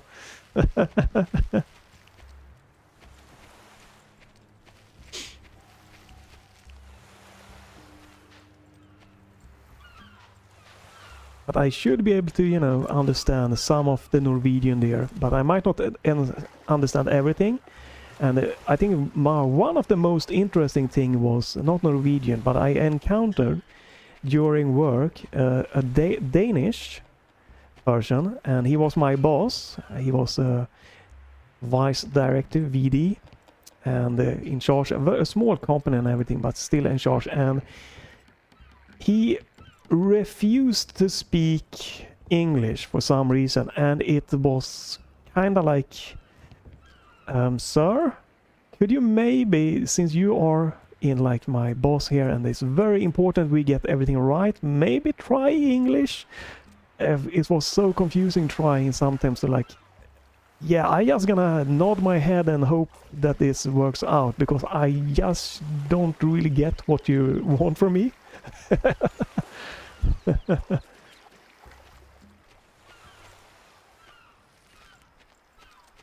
Well, if you want me to just be able to quickly respond, you know, yes, it's just use English. If you know, you wanna feel comfortable, more comfortable in Norwegian, you know, definitely go for that, and I will definitely try to respond back if with you know, asking for explanation if I don't understand it. But yeah.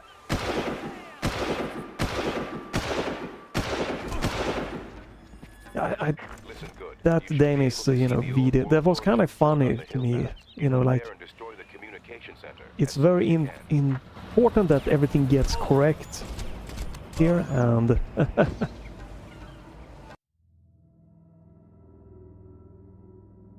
but yeah, he has, yeah, every time he always refused. It was only Danish, and like, it definitely, when you are some, you know, in that environment, it was definitely frustrating. Like, are you giving me a command? Or what are you doing here? Or are you speaking casually?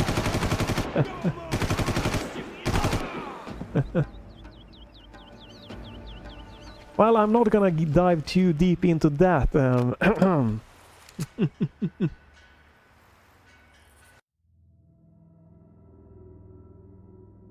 Let me that.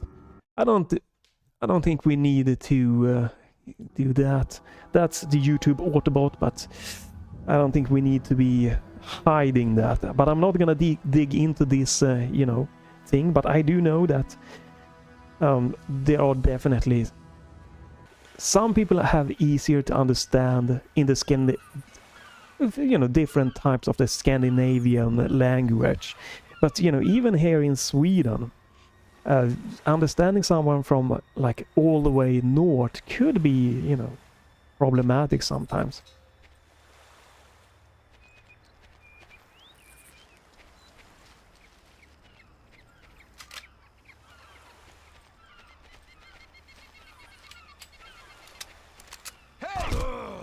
Damn it. But yeah, I get it, you know. It's going to be definitely, you know, preference of what you might or might not be able to understand. Yeah, exactly. And you know, depending on what part of, you know, Norway you are in, you might have easier or, you know, a harder time understanding like Swedish or Danish or something like that.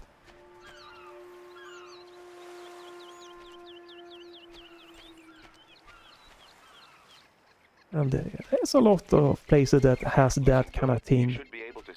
Like the Eastern European, many of them can kind of understand, you know, both several languages, but not.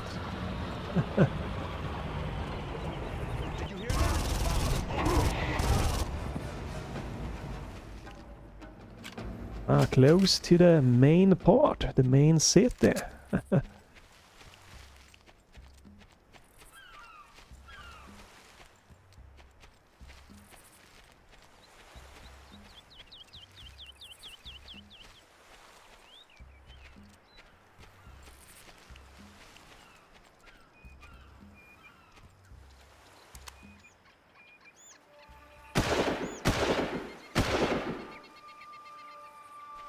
I do find it, you know, I think a few Norwegian streamers now and then that I like to drop in.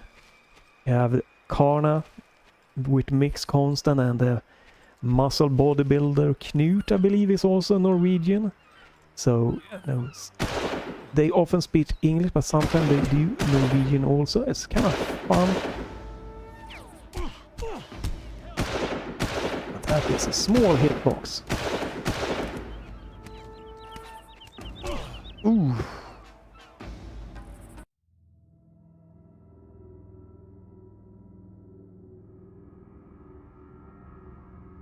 Yeah, I feel about the same, you know. I live also 1 hour from our Swedish capital city, Stockholm. And it's really great. You have more nature, you have less of just crazy traffic and crazy amount of people. You have, yeah. See the old World War II fort on the hill now. Get up there and destroy the communication center as soon as you can. So definitely do also have the preference. Oops. That is nice to live near a big city, but not. That's the wrong gun to use.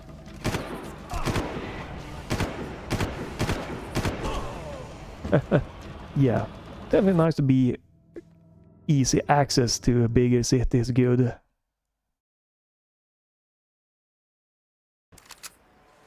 Alright, so we have this boat coming. And I snipe him out.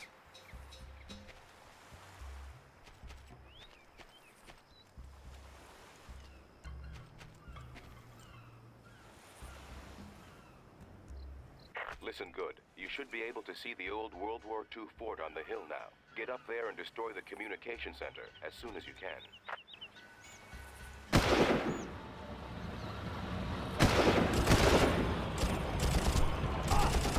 No, okay, we need...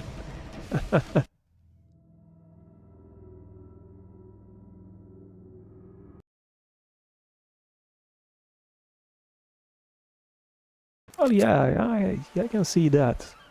I wouldn't like to live in a village kind of thing, but you know, a medium or smaller city would... Smaller city with access to a medium or bigger city, or a medium city would be perfectly fine.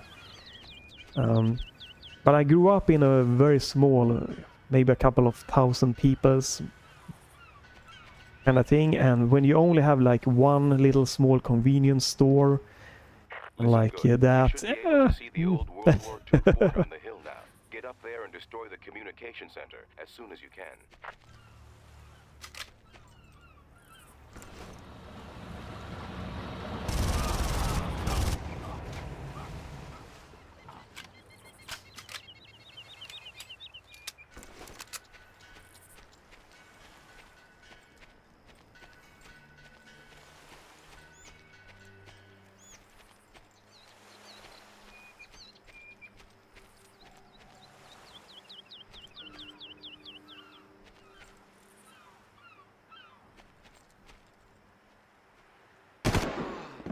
well, it's definitely a good thing if you live in smaller, like if you live in a medium-sized city, I feel that's where you get the most cheapest.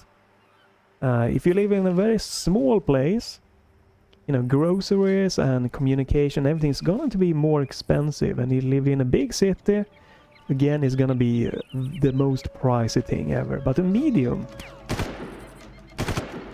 definitely what I like is probably the best kind of option there. Most affordable, most good alternatives there for groceries, clothing, and house. Jesus.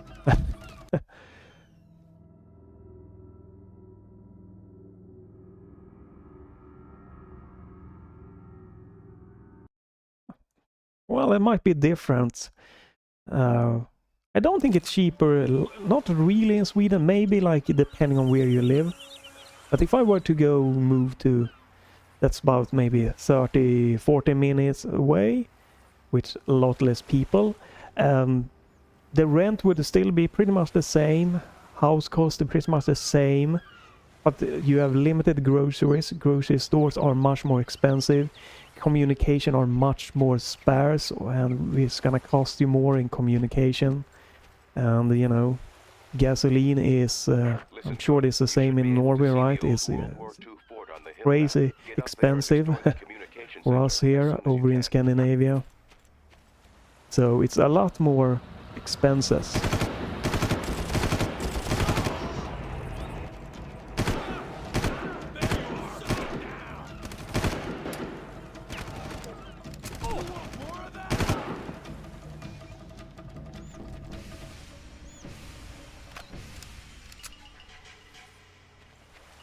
Well, that's good. I don't feel like buses aren't that cheap, unfortunately, in Sweden. Like, if I were to go, like, I can't take the bus to Stockholm from here because that's at least around 10 to 15 like euros. And like if I were to live in the city that are like couple of thousand people, the bus, like a one-way ticket to get to this medium kind of city, that's at least like 5 to 6 euros. So like yeah, 150 kroner to get from here to Stockholm, and to get to the smaller like side outside of here, that's like 60 Swedish kroners. And that's one-way ticket. So if I were to take the bus into Stockholm and then come back, you know, I feel that is quite expensive. Alright, well, I feel that is definitely quite expensive. If I were to, you know, if you were to commute every day, I did a calculation, and in many ways the gas was still cheaper. So if you for some reason had a car, it would be a lot less cheaper to just drive, because the cost of gas was the same or more or less than the cost of a bus ticket or train ticket. Because I did a trip last year with my mother and her friend, and we went to a city nearby here. And we rented a car and everything, and it was like 1,000 kronor, something like that. And we checked, and the price for tickets would be pretty much the same. So we get the freedom of a rented car with gasoline and everything for the same price as taking the train and buses to get to, you know, where we wanted to go. So that's why I feel that, yeah, it's expensive to travel with locally, like train or buses. It shouldn't be like that. It should always be cheaper than renting a car, or cheaper than like taking your car.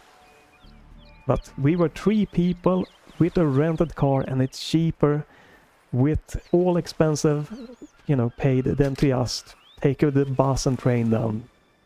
And it's like, how is that possible? How is this making people want to use the train and bus more?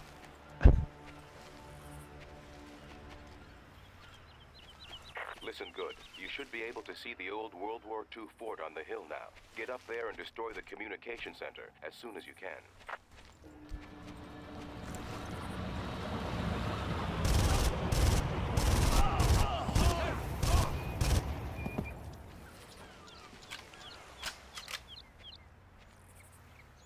Yeah, that's definitely true. And has been true for a long time, which is, again, very weird.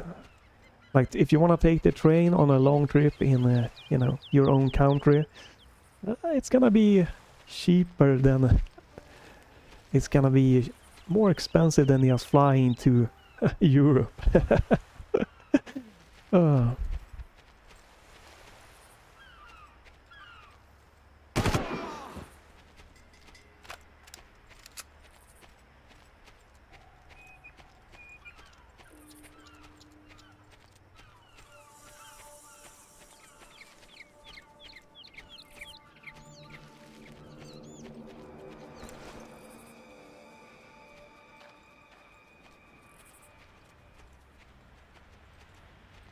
Ooh, a save point, finally.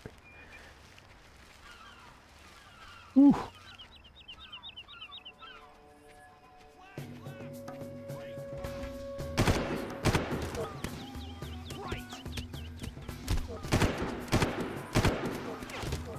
Holy crap, that's a... Affirmative.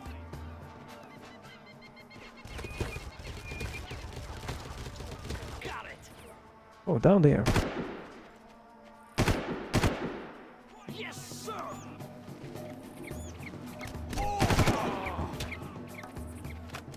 Definitely an interesting AI in this game. It's not the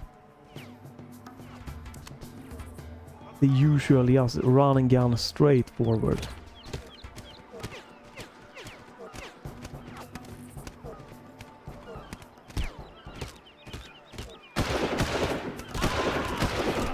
Oh, yeah. Damn, that's a rough snipe. Ooh. Definitely this one, and I think Fear has one of the more of an interesting... Let's do this. Interesting AI.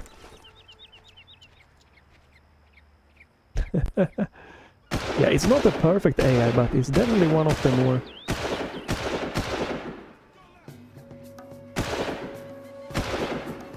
Okay, this is gonna be interesting.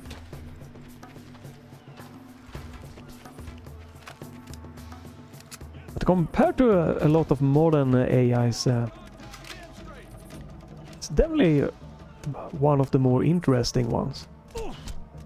Except for this one, he can see me. I'm not really sure where he is here.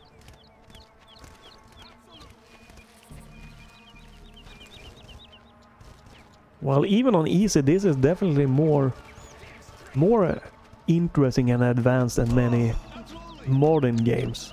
Like a lot of the modern FPS games, the AI, you know, just gonna go in a straight line or something towards you.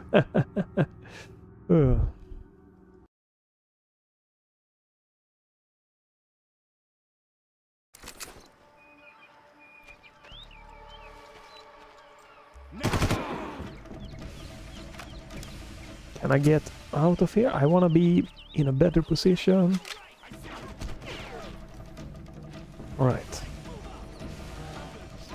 They are far back there. And he's trying to...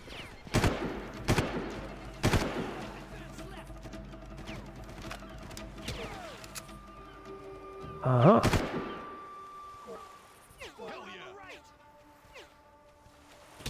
This is the problem. He can see me now, unfortunately, through that. Right? And I don't see that dude.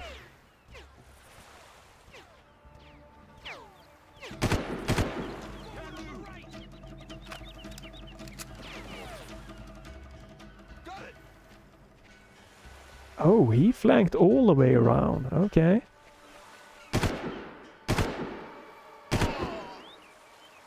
Ooh.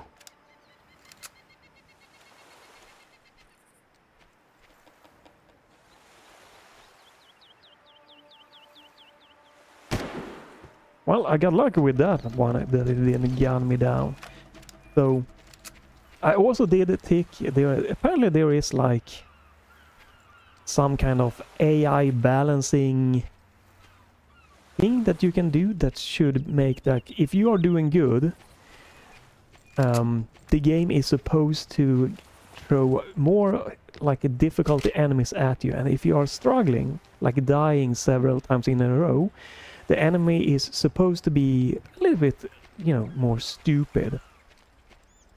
So that could have been why. You know, after dying here, the game was like, okay, dude, you need to get more stupid enemies now.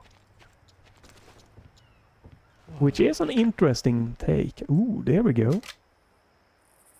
Uh-huh.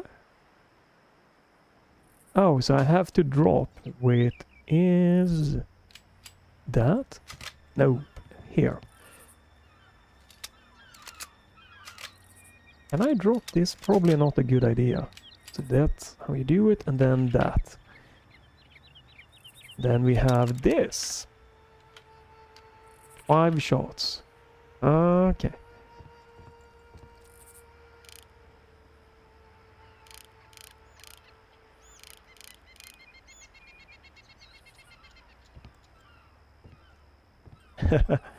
Well, there are quite a few nice little animations, and they are definitely interesting how they kind of do this funny movie action stumble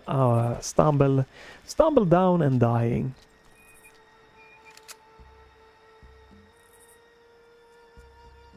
All right.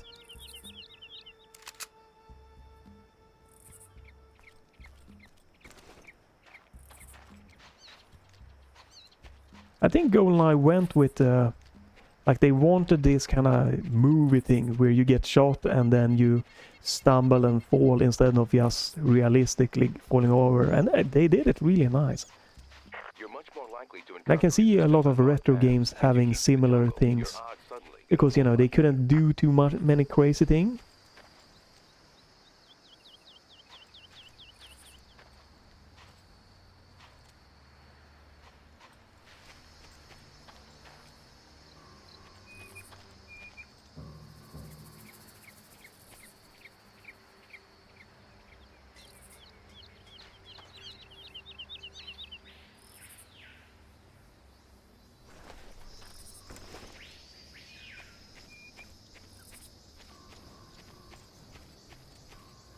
Oh, oops. You see something? Die!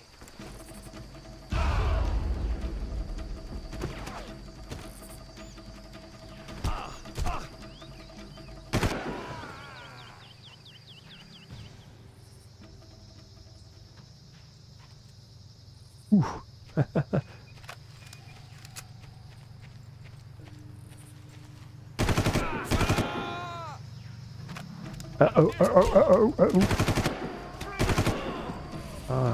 I do always do excessive reloading. It's one of my weakness. I think one of the things with the older games was definitely that, you know, you couldn't patch them in the same way as you can in modern games, so it had to be it had to be more polished in many ways. Stuff they did, more thoughtful.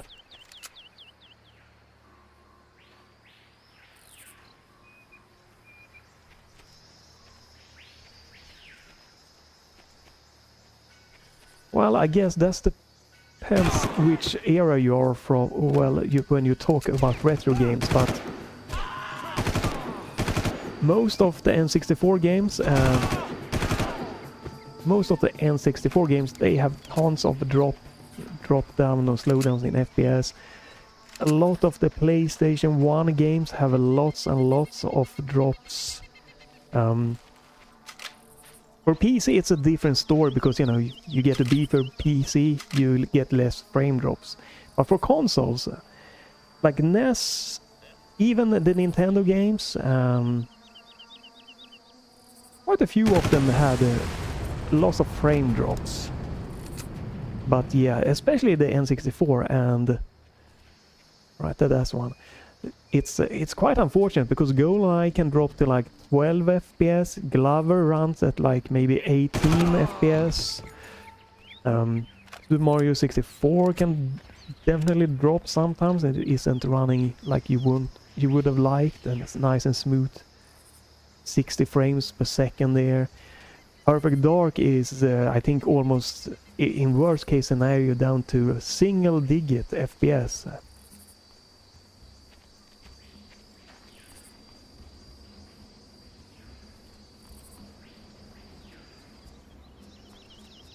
Yeah, I never tried ET, and I guess with the history of that, that's a good thing. But I started off with Commodore 64, Guyana Sisters and stuff like that, Buggy Boy. Then moved to a Nintendo. Bionic Commando, I remember we were a couple of kids, we have to keep the Nintendo, you know, powered on because there's no save in that.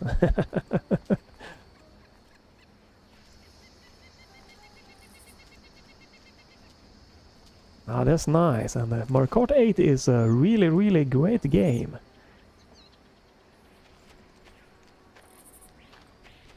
I did own it on Wii U, but I don't think I might have tried a little bit online, not too much.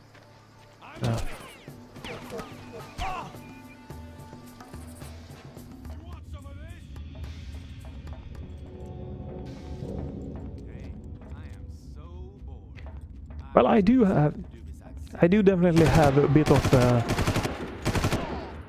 oh well, not a bit of, quite a nice little bit of a love for the N64 version of Mario Kart, because that was kind of the crazy gaming era. Early PC and the Nintendo 64 era. Then, you know, you're a teen, you have lots of spare time. Yeah, it was crazy amount of gaming then. So yeah, the Mario Kart 64, really fun. Especially, you know, there was a lot of Slightly Coupe and stuff like that. Well, Yoshi is best, you know, in Mario Kart 64. The fastest, the greatest. I think Metal Mario was my go-to. That's weird. Let's do this. Yeah, I think Metal Mario was my go-to in the Wii U Mario Kart 8. It's supposed to be pretty fast. Not Delta Patrol, not Echo Patrol. Nobody. It's like they all just disappeared.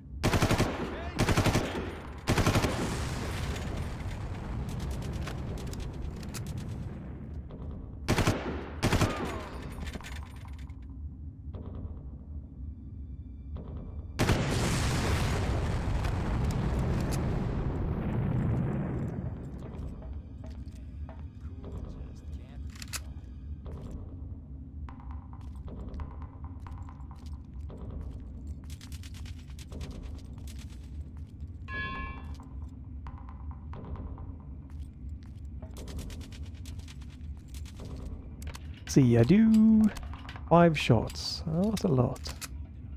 Alright.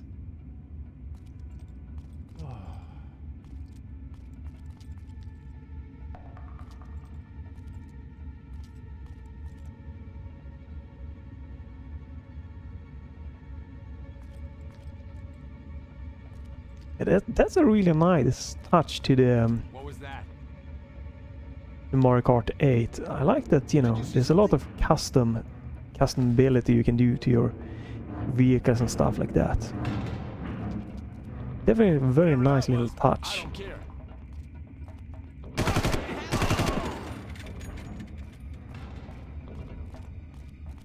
Oh no, oh no.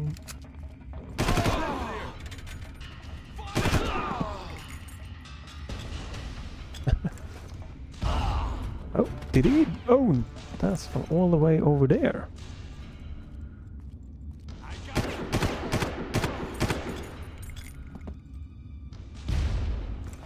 Alright, there we go.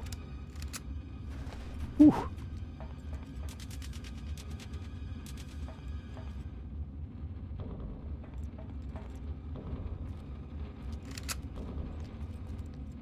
Well, you gotta show your skills, of course, to get the best thing, right?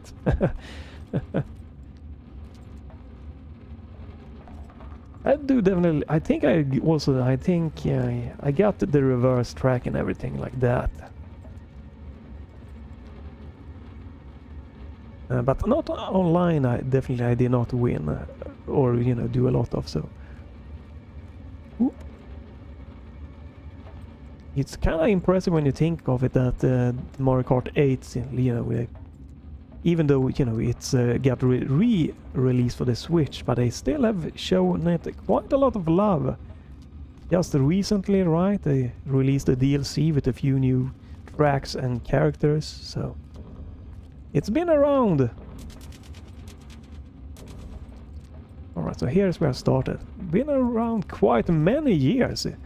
When was that released? For the Wii U, Mario Kart 8?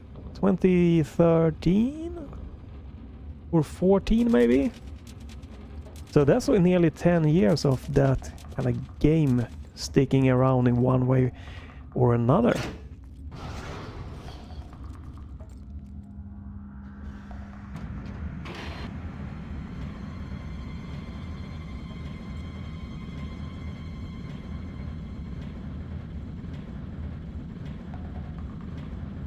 Yeah, Fall Guys I can see being really funny. The Mario Party I have never... Not even when on the 64 or anything, I never really... haven't seen anything or played anything around that. But Fall Guys, it looks like a kind of crazy funny game, you know, to just mess around in. Unless you are a very competitive person, then... I've seen a few streamers, you know, playing that and kind of almost raging. Obviously they can be exaggerating a lot for content, but... really funny to just casually get into.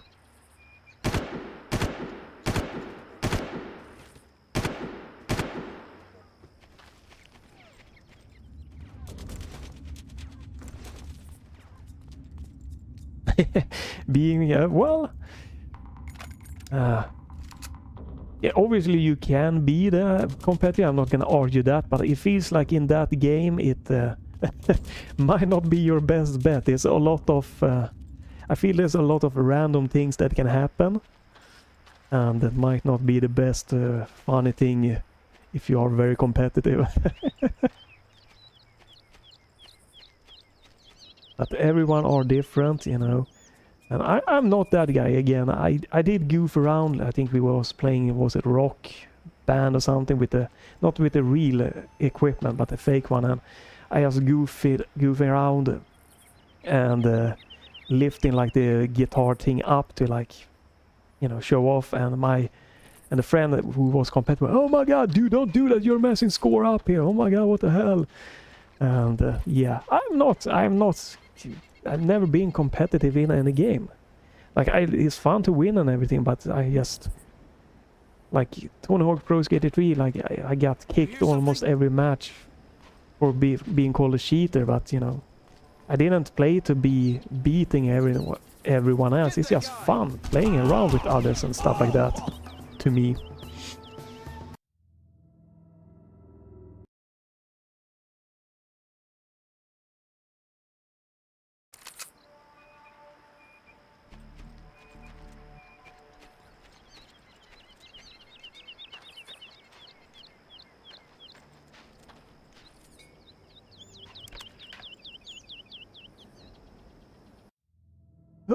Oh, that's some weird thing. Oop.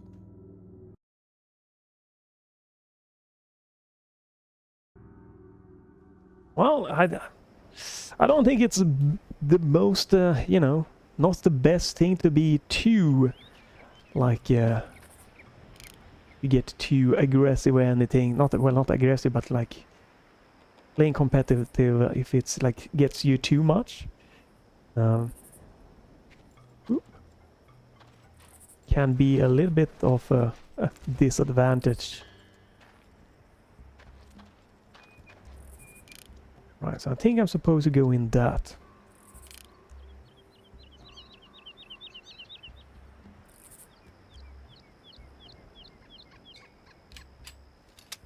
I think the one thing that I don't like when it comes to the competitive, you know, throwing Monopoly bricks is one thing, it's not you know, crazy, but the thing that you see people, a lot of people, online clips and stuff like that, and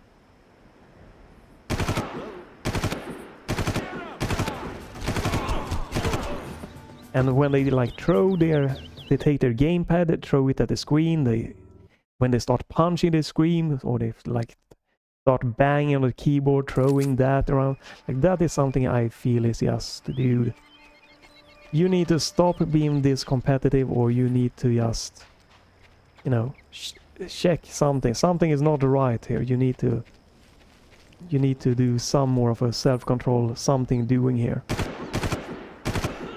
Because that is something, you know, when it comes to being that angry and competitive, that I have not get into.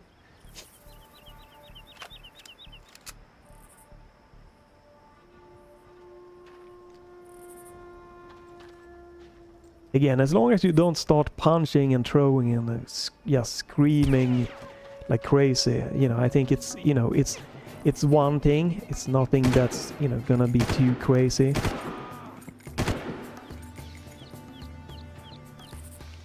But if you start going the extra mile by just smashing things, you probably need to take a breather from the game, or start thinking of, why am I so... is this competitiveness getting to me so much?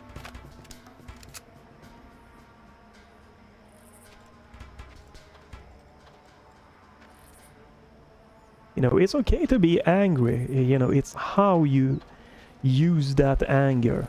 Obviously, no matter what in a game, you know, I've definitely been angry when I play even single player game, you know. You play something for a long time, you try to do some crazy stuff, and it just messes you up. But you know, I heard one person at work, and oops. Oh no. And he, you know, he said that his son like smashed 2 monitors, like screamed and, you know, used profanity, so they could hear him outside the house. And I'm like, dude, you need to have a serious talk with your kid. You should stop buying him monitors when he breaks it. And if he screams so loud and swears and profanities, so that, you know, your girlfriend, or, you know, your partner can hear him before she even is, you know, out of her car and about to enter your house, that is not okay. That is not a good competitiveness, just being, you know, that way. It's something that you need to address. You know, obviously I have no kids and I did not interfere, but you know, that is my point. That is what I feel. It's not okay for, even if you're a teenager, it's not okay if, you know, I had a kid and he just, you know, played Fortnite or whatever and just lost the game and then smashed his monitor. I would not just be like, oh man, okay, here you go, a new monitor. That is just not healthy.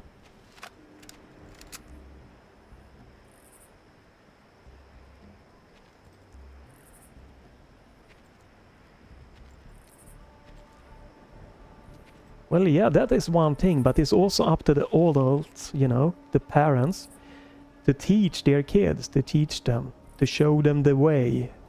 And whoa.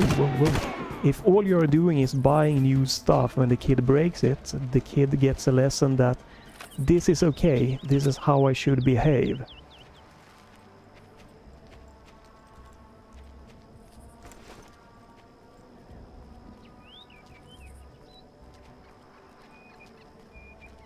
Yeah, teachers have definitely responsibility, but the biggest responsibility definitely, I think, falls on the parents.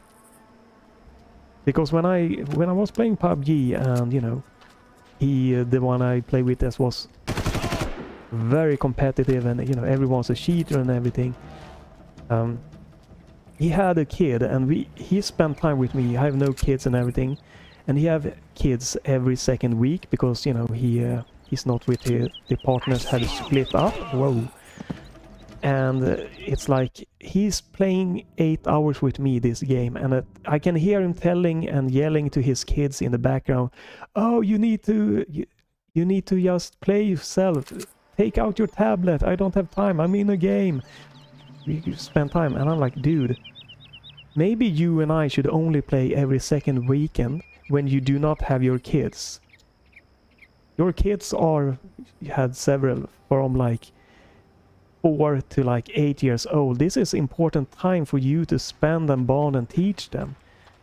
Like, stop yelling at them to pick out their tablet and leave you alone to game. And he's not a bad person or anything. He's a really good guy and a good with his kids, but he just like, dude, you need to take down your gaming here. And take out your dad skills more, because you got them. Because those kids are going to grow up and they are going to think that it's okay for their kids, you know, to be this, to get the same experience. That they should just spend time with the tablets.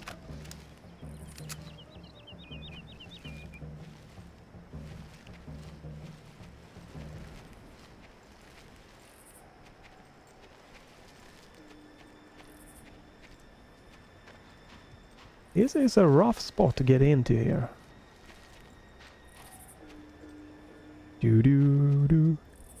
But yeah, that's my just belief. Yeah, obviously you don't have to agree or anything with it, but I just feel that parents have a lot of responsibility, and feel now a lot of times, especially when it comes to gaming, parents don't really see the serious in it. They are just thinking gaming, they just kids and nothing, blah blah blah. But nah, I don't really agree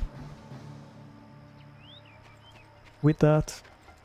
A lot of things needs to be more addressed. You need to be more active in your kids gaming and stuff like that. It's not just the silly kids games. It's more things to take with you to when you grow up.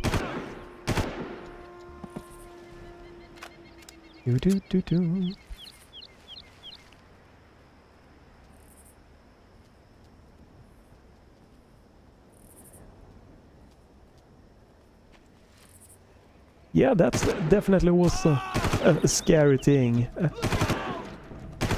Because lots of the thing you Google is not correctly, and that's up to the teachers definitely to be teaching that, hey, everything Google tells you, don't believe that.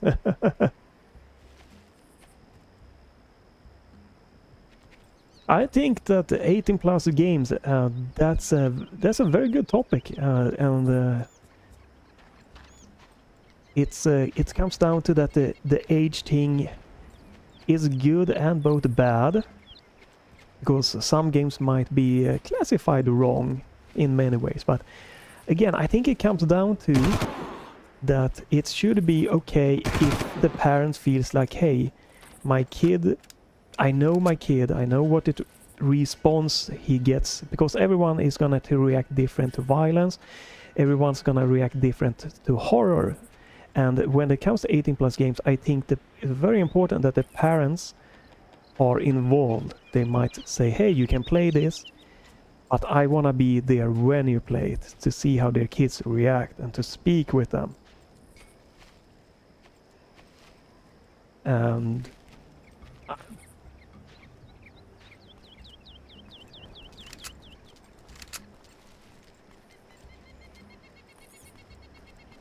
you know, so you know, the 18 thing isn't what I feel is that as a parent you shouldn't be like, this is 18, my kid cannot play it. But I also don't think it should be like when I grew up. My mom is single parent, and I was left alone with a PC and internet, and there was no supervising. I watched all kind of movies. I was definitely maybe on the verge to be too young to watch some horror movies, and there was just no supervising or anything. And yeah, I don't think that's good. She should have been more involved. She should have taken more part of that part of my life. I don't feel it hurted me or damaged me, but it definitely can have a very negative impact.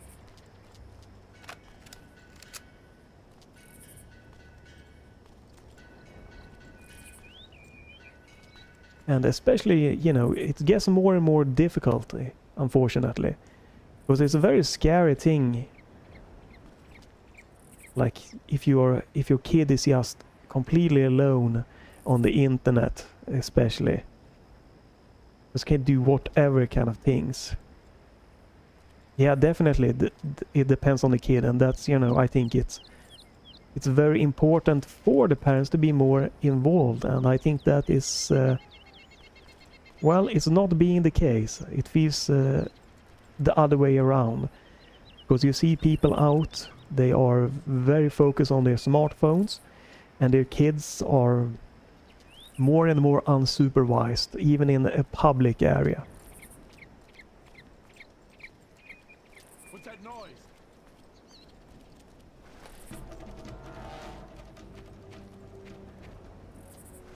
I think I heard. You want more?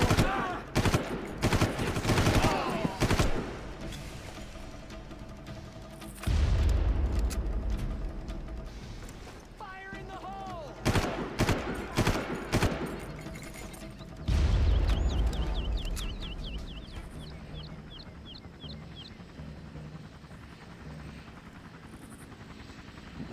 No, the impact of, you know, both gaming and movie and stuff are very, very different. But, you know, the key thing is when it comes is that need to be more involved and not just... don't be focused, you know, on your smartphone or on yourself or things like that. You need to be more focused on your kid, more overall. See that?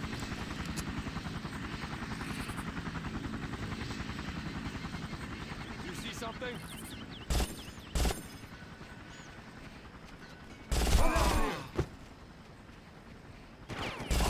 You okay?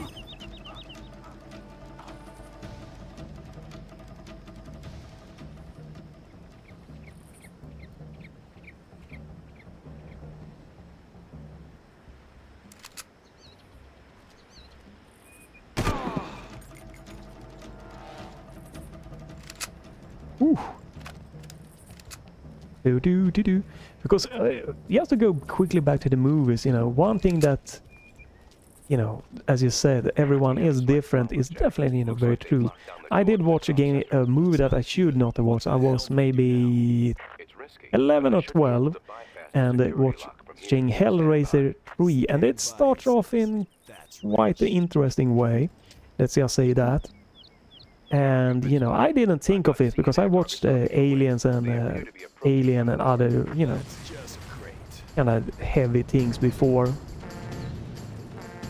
But it was, you know, invited a girl my age and her friend, and just went screaming out like 5 minutes into the movie, and clearly, you know, she shouldn't, and she knew that she didn't wanna watch that by herself. But you know, she's very more of a different reaction to the movie.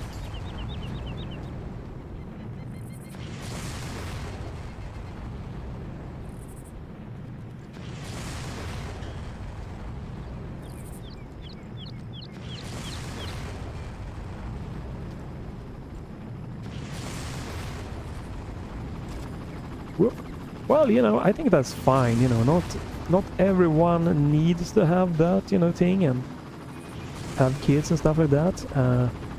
If it, you know, feels something for you, that's great. If not, Come on, Doyle, anytime you're ready. it's not the whole world. You know, we are quite a few people in the world right now, so if a few don't, you know... Oof.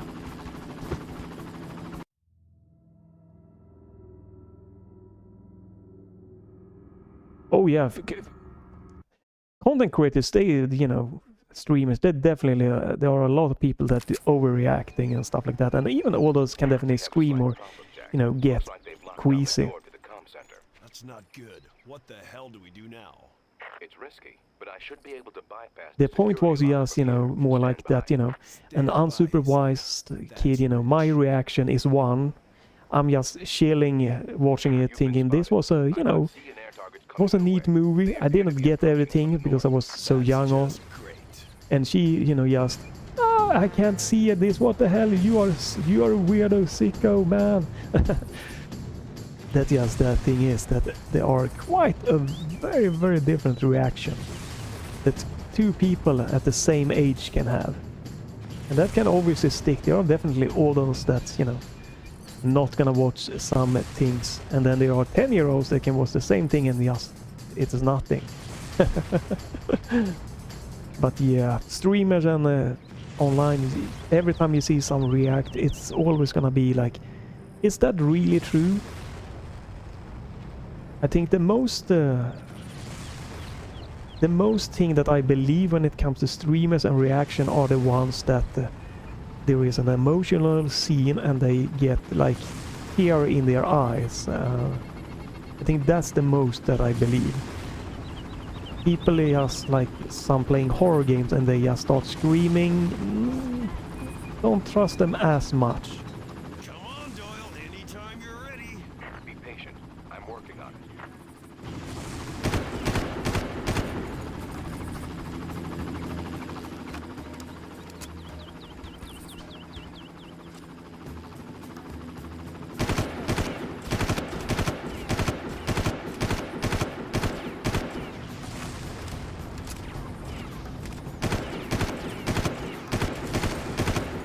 Yeah, those guys, you know, they kind of, you know, invented a thing. They were very early on with it.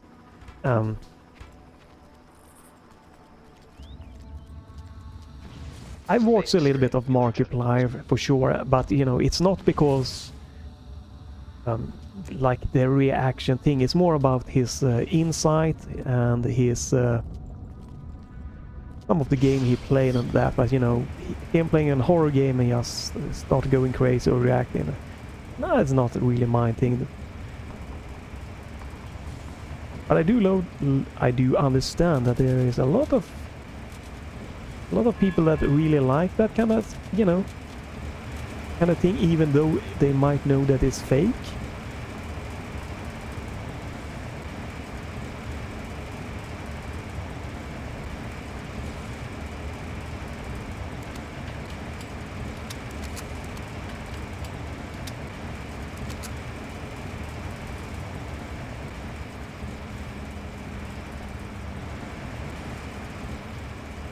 Well, that can definitely be the case, because if you're a smaller streamer and you don't do it to get big and crazy money, you might just, you know, damn it, did I need to find this bomb thing first? You know, you don't have as much riding on it. So, you know, since I don't think I'm gonna get to a point where I would make any money on streaming. I don't need to feel the need to start screaming or doing crazy stuff. Oh, no, this way. Because I don't think that in the long run would really be beneficial to me.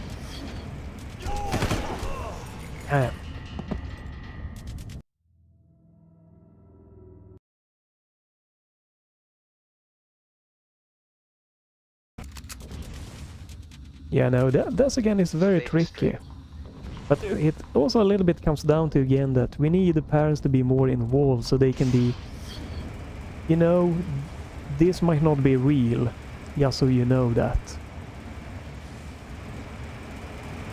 So I went in here, that did not work. Then I have to go back.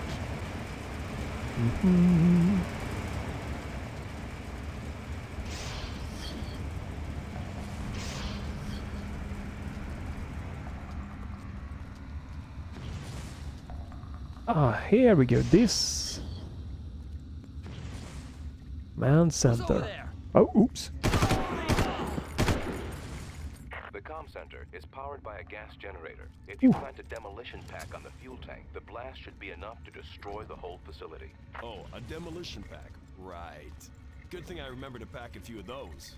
Don't be difficult. It's unprofessional. The mercenaries use demo packs to clear brush on the islands. If you look around, you should be able to find some that you can appropriate. Whoa. So find explosives.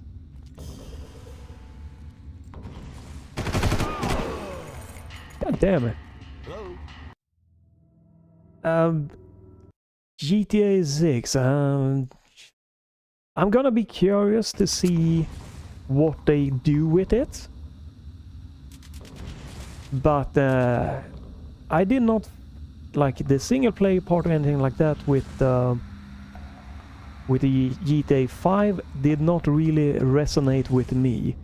I'm interested to see what they what it's gonna be, how they're gonna do with the multiplayer and stuff like that. So it might definitely be something. Most likely it's going to be very expensive, I feel also. Rockstar are probably going to milk that. So I don't know is the definite answer. I think it's very curious.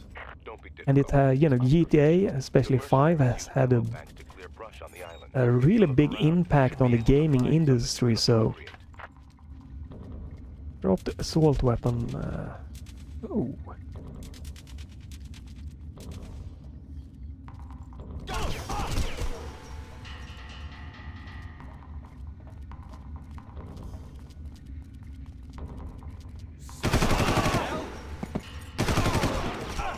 Damn it. Vice City is definitely the GTA game that I have played the most. But, you know, that was just me pretty much just cruising around, driving around, exploring. I didn't do missions in that one. Which is interesting. And then GTA 5, when it was given away for free, you know, I did just try it, but the story there, I think it's definitely like seemed like an interesting online experience, but not something that I, you know, feel I need to get into right now. Oops, wrong gun to drop. But yeah, it's definitely going to be very interesting to see what GTA 6 is going to bring to the... what they're going to try to do with, like, online. If they're going to add, like, a native... they're going to add, like, a native multiplayer mode. Or if they're gonna focus more on a just co-op heist thing there, or what they're gonna do.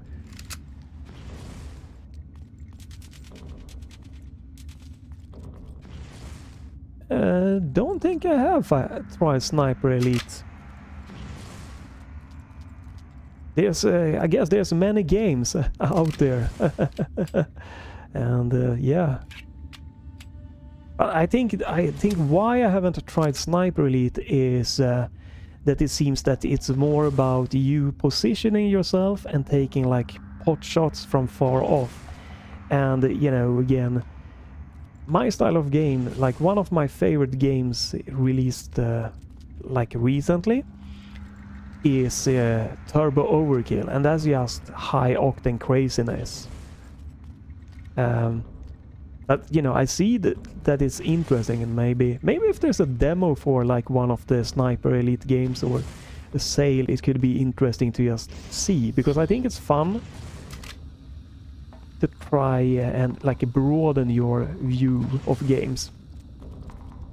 But I probably why I haven't played, but yeah. Like a game that really got me and I played a ton of and got pretty good at is Turbo Overkill. That's really my my favorite style of game. Doom 2016 I really love as a shooter game. Serious Sam 3, mostly of that was really fun. I'll meet you at the pier on the far side of the island. It's important I don't compromise my cover, so you'll have to secure the area first. Right.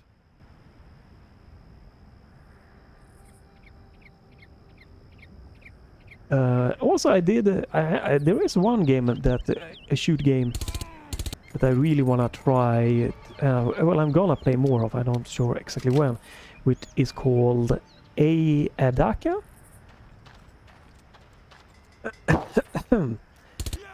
Which has like Half-Life 2. It has this kind of gravity gun thing, but it's more linear, more action-paced. So that is a game that I will be playing more, and might be just that I do a let's play of that, but that's a really great FPS.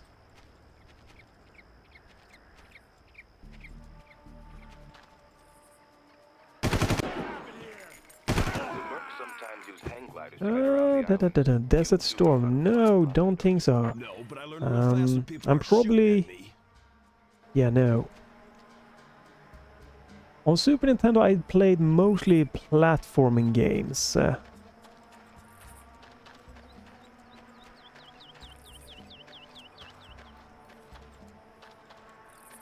I think my biggest, like, when it comes to console or games in general is, again, I played almost every N64 games. I did not to start to finish, and like the PC games that came out in that kind of late 90s era, I played a ton of those also. Super Ghost and Ghost. I did actually play that a few years back. And when it came out on the Super Nintendo, I played it also, or a bit later. But I did play it and I did finish it, but that was because I use save states, and I'm a big fan of emulators because they give you that ability. Another shopper. I would not have been able to finish Super Ghost and Ghost like without the save states.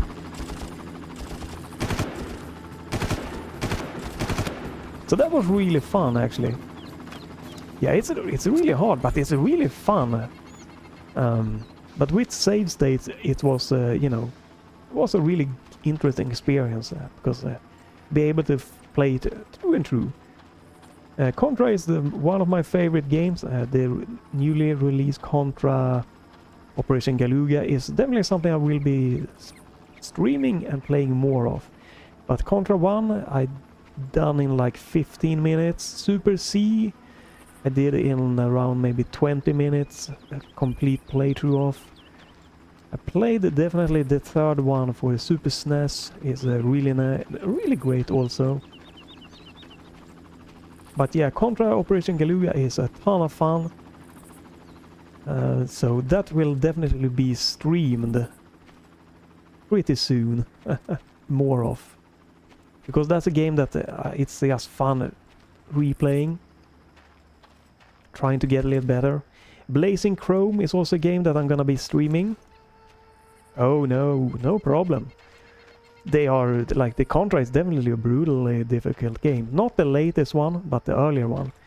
but it's just a ton of fun. And I love those games. Like, yeah. There is like Iron Meat, an upcoming game supposed to be released this year that is like a lot of inspiration from the classical Contra games that looks really fun. But yeah, Contra is probably my favorite NES game. Well, maybe Super C.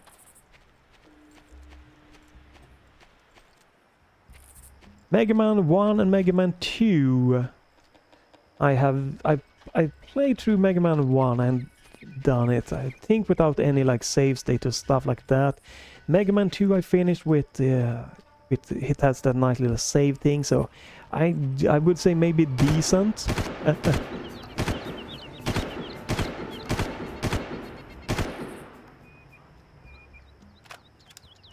26 Mega Man games, that's a lot. That's a lot of damn good games. Well, you know, I think those are really, really amazingly fun games. And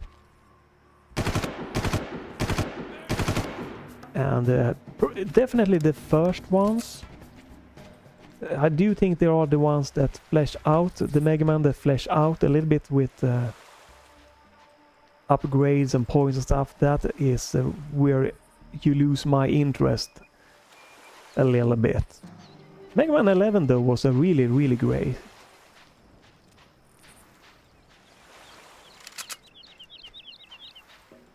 But yeah, Mega Man are definitely a very interesting type of game. Something that I definitely should one point dive deeper into.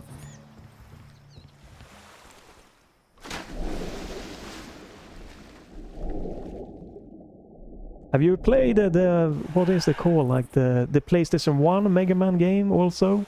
Is it a third-person game? But yeah, for Mega Man I think the 2D games, the early ones, are my favorite ones. Teenage Mutant Ninja Turtles, like the a few there, but but a very brutal game. Definitely not a game that I finished. But yeah, I think it's what was it, the N64 one and the PlayStation 1, they both had like 3D or third person kind of Mega Man games. Those looks like so kind of crazy.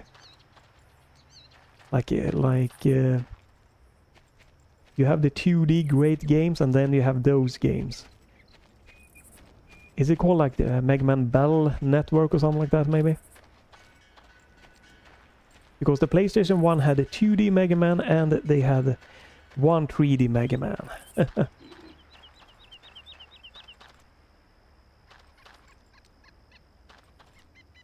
Oh, alright. I love it that they are starting to release more and more classic games on Steam to keep them alive, because they are tons of fun.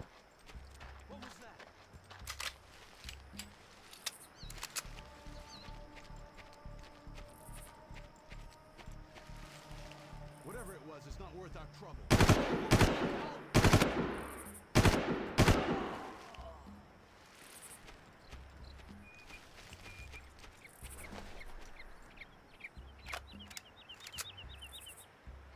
Yeah, alright. Yeah, I can see that. I also was curious if you had any insight, because, you know, I never played... Well, the N64 I probably booted up, but to me Mega Man is 2D. It's just... it is that way. But then again, I can be changed, because, you know, Super Mario 64 is one of my top Super Mario games. And it's, you know, it was able to take a 2D game and turn it into 3D. But I probably is because the shooting is not really working as great. You know, Mega Man shouldn't be like a first-person shooter or something like that.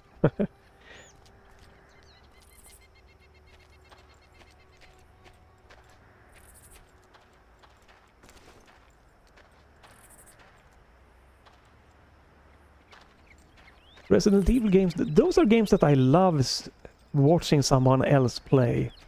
I don't know what it is, but I love others playing them. But it's something about it. I don't know if it is that you need to find and like craft the bullets or what it is. That for me, to like play them myself, it doesn't feel fun. But I love watching people play. And not for like the over-top reaction, but just, I don't know. Because they are so fun looking games. Like great games, but yeah.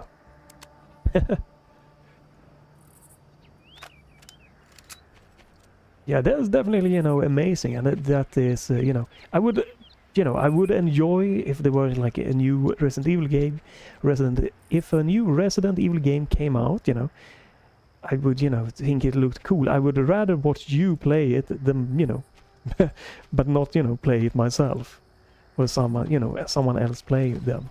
That, you know, like those games, are good at those games, that like get the crafting and everything done.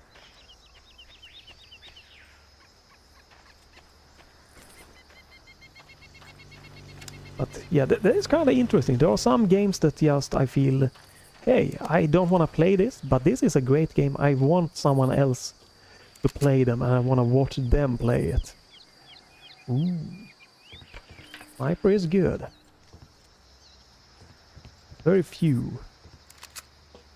Whoa! Ah, damn it! Is the 8? Is that the village one? I did watch a few. Was it? Yeah, Resident Evil. I did watch other plays, and I play those games, and a little bit here and there of other of the Resident Evil game also. I think I watched a little bit of the beginning, not the entire Resident Evil Village game. It was really interesting. Or is 8 after? To the communications tower. I'm headed in, but I need a diversion. All right. The armory in their camp. That should create enough of a distraction for me to slip through. So you're You might be actually 100% correct. I'm not, you know, don't overly into the Resident Evil, you know, games since I don't play them, but when they pop up here and there, I do watch other play them. I think, oh my god, this is a cool looking game. Great atmosphere, interesting story. But I tried the demos myself, and then it's... The first one I think was most interesting because I remember seeing that, you know, the first cutscene when my brother played it. And it's just something that still is so very well done when the dogs just comes jumping in through the window.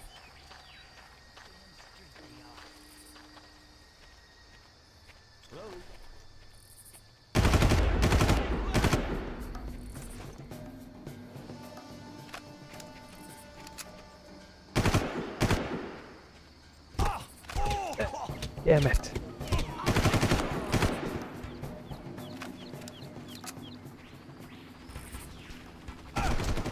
Ooh.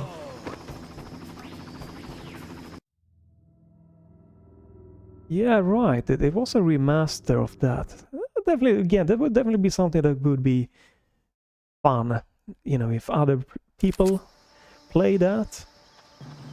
It's definitely something that I would enjoy as content for me to watch. I watch more like gaming content, I believe, even though I'm gaming a lot myself. Then I like watch regular movies and other stuff, which is kind of interesting. I watched more movies when I grew up than I do now. Now I watch more gaming content. Stop talking.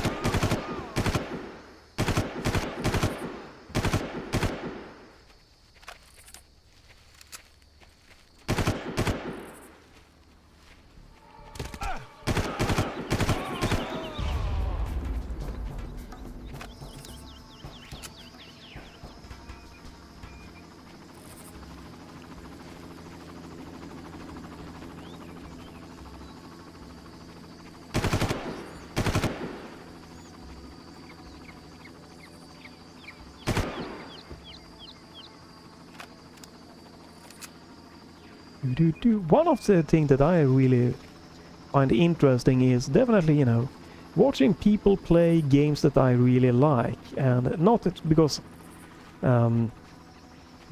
like backseating or stuff like that, but just to see how other people tackle, you know, good situation in the games that I enjoy. That's definitely usually what I do when like new games comes along. Like try to see if others been playing it and how they tackle that. If they react in the same way to situation, if they find different things than that I do. Like recently I played a 2D Metroidvania Islet, which was really great. So when I was finished, I'm like, man, what have others done in this game? And try to look people playing that. And not a few have played that game, unfortunately. There wasn't so much there. Final Fantasy VII, not finishes on YouTube. You do, well, I have both Final Fantasy, old and new. The old one, let me do, hello, yes. They released the old one, the classic Final Fantasy VII, in 2012 or 13 on PC. That one I have finished and played through and through. I also have played, not on YouTube, but I played through that, and you know, Final Fantasy, I think it is 13. And that's, I'm planning to replay Final Fantasy 13 on my YouTube channel one way or another time. But yeah, Final Fantasy 7, they are so goddamn long. And I don't think the Final Fantasy 7, the classic, and you know, have aged super good. There are some game mechanics that are a little bit wonky. That's why I haven't replayed it on my YouTube channel. But I did not beat Emerald and Ruby. Like, when I played it, I looked at the guide to like, okay, I should go to this place to get this and like that. But the most interesting thing was with playing the Final Fantasy VII Classic was that the final boss, I think I spent 1.5 or 2 hours battling that boss and just dying, and I'm like, damn, this is an epic fight. Holy crap. Oh, 2 snipes. Like, even though I was killed after 1.5 to 2 hours on the final boss fighting, it felt so epic. A really great achievement. And I would love to play the remake, but again, it's very tough for me. Games that push 20 plus hours, it's a little bit, yeah. It's a little bit rough, I would say, for me. Especially since a lot of Final Fantasy, they have a lot of grinding. And I also have an unpopular opinion on the Final Fantasy series that not everyone likes. And that is that I really like the Super Nintendo. Which version is it? I forget the name, but there is one release for the Super Nintendo that people really dislike because they dumbed it down. But I think it is a really fun game, very nice casual, nice little Final Fantasy story game to jump into. Not a lot of grinding going on. And I also think that a few of the ideas from that game actually went into like the modern games. No, it doesn't have a number. It has a longer name. Final Fantasy yada yada something. Final Fantasy M or something like that. But yeah, I love that game, and I think it's one of the greater Final Fantasy game in its own kind of way. But a lot of people really dislike that game and think it's abomination and shouldn't be even worthy calling a Final Fantasy game. But I played that through, and it has a good length to it. It's easy to get into mechanic. Not a lot of grinding, great music like all of the Final Fantasy games do have. And it has the ability that you can see. I think that's the first Final Fantasy game where you can see the enemies, right? Because in the previous one you just randomly got enemy encounter, and in that version you get to see the enemy. So you can choose, do I want to battle this enemy or do I not want to battle this enemy? And this is where I say that I think that that game has taken ideas to modern ones, because in modern ones you can often see the enemies. So that game was kind of the first one.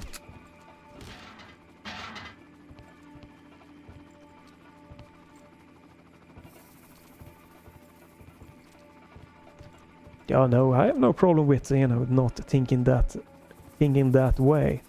I think they are really fun, and I would dig into more of them, but for me it's when games start pushing 20 hours, it starts getting a little bit rough to staying focused and getting through that game. Because I like to mix game up,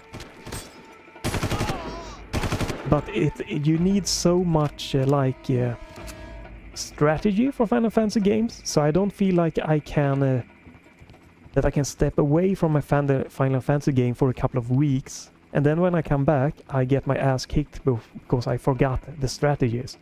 So that's why it's a problem with longer games, since I like to mix up more.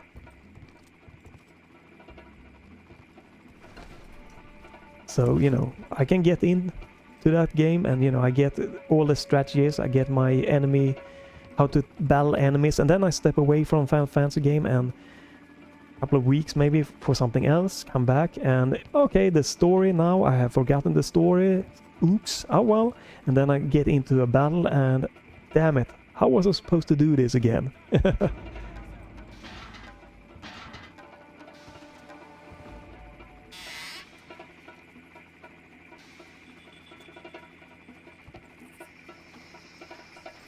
But yeah, that's why I think I like the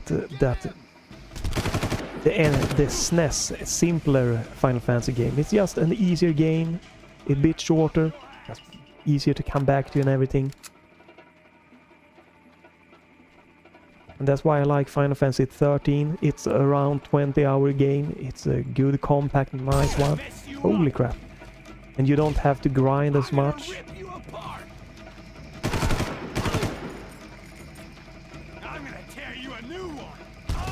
Damn.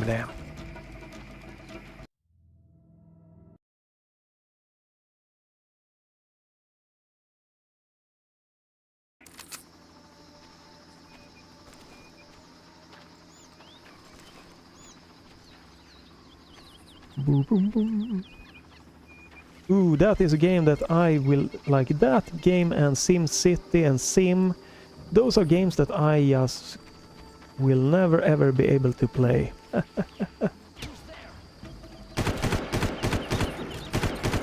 Top-down games like city building or stuff like that. Yeah, that is never gonna happen for me. I don't know what it is, but I cannot stand playing top-down like point-and-click games or like building games or stuff like that. I don't know, it's just, I guess, different taste. But I cannot, like a Sims game, hell no, it's never gonna happen. I will never play that. LOL, Dota or Command and Conquer, like point and click, and Age of Empires, like where you like assign groups and move them around, and like, no, I need more of like interactive thing where I'm more in control, more moving, more action. And I can definitely see that they take a lot of time. But yeah, like for me it's the same with city building and stuff like that. They kind of fall in the same thing for me. I feel too passive. I need to be more involved. obviously they are very different, but yeah, just has some kind of You see something? What happened here? some kind of passiveness to them that doesn't speak to me.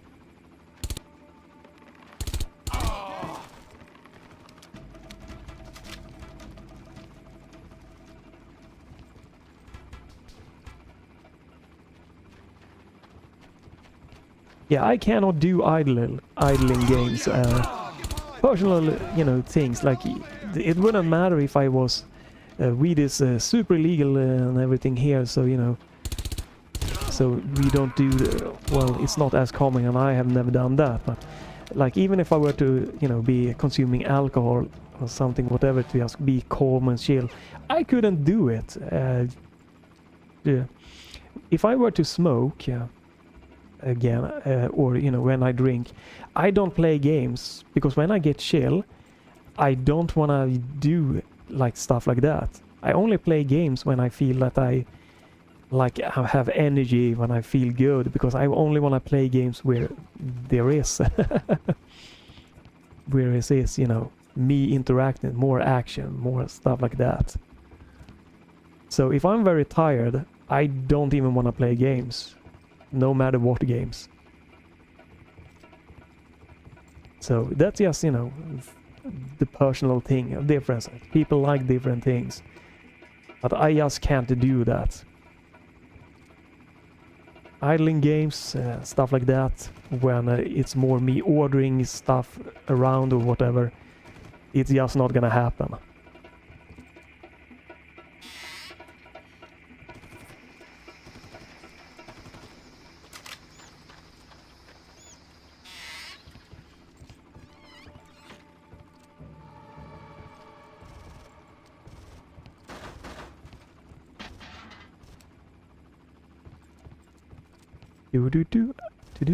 And that is definitely a nice, an interesting point, I would say. There we go. That some people, you know, play games to get energy when they are a little bit tired. They just play games to chill down or whatever. Oh God, no. Weed in Sweden, you are Satan himself if you do that.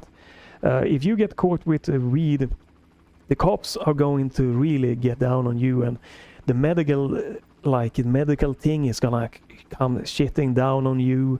You're most likely, if there's any kind of like cops or doctors getting notice that you are smoke, you're gonna get your driver license revoked. No, it is highly still very frowned upon and not used.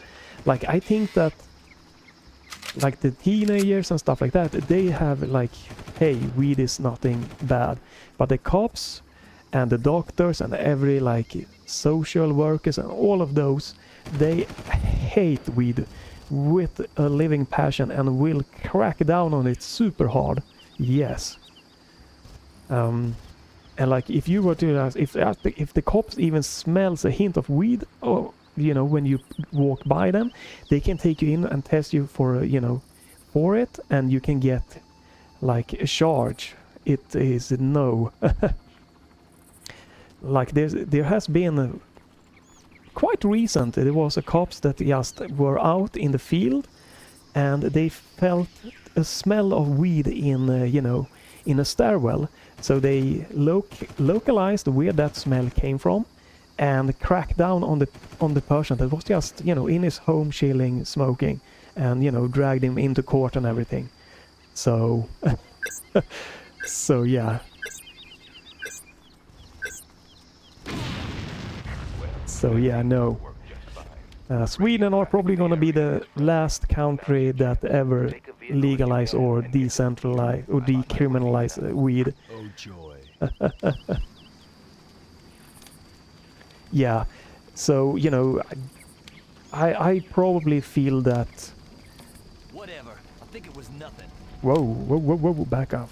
Probably to me, I feel that weed probably fits in the same thing as alcohol.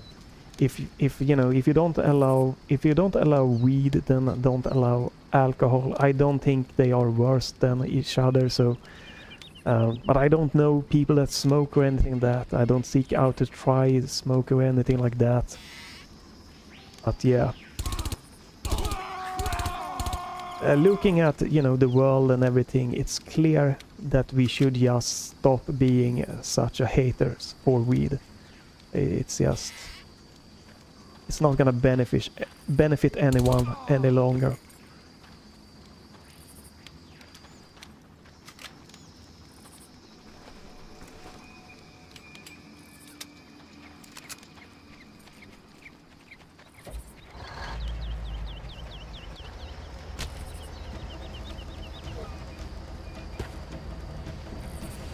Oh, you all the way over there.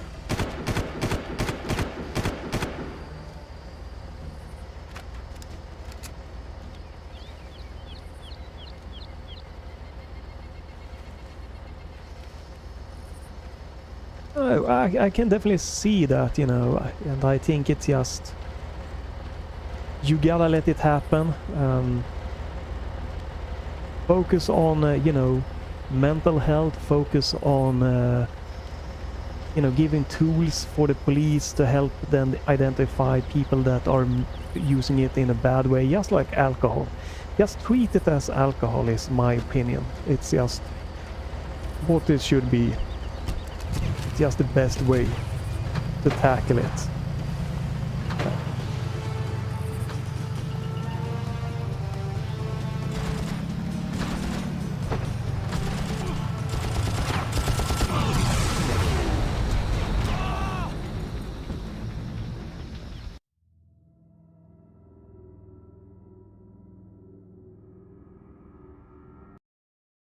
Well, probably not the best idea to, like, just because you smoke, you know, obviously you shouldn't be put in that thing, so, in that center.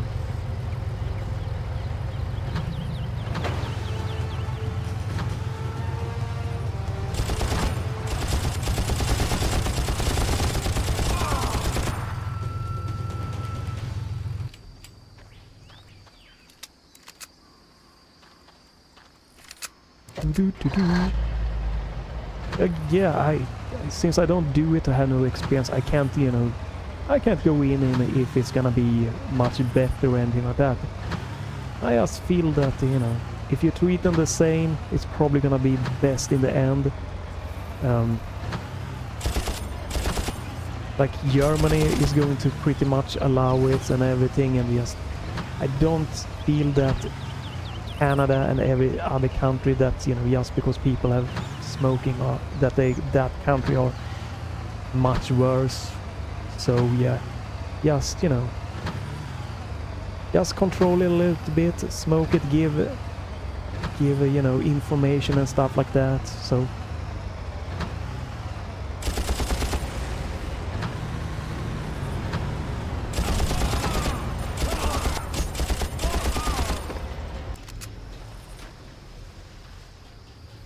yeah, and I wouldn't say that, you know, that just because you do it every day that it is bad.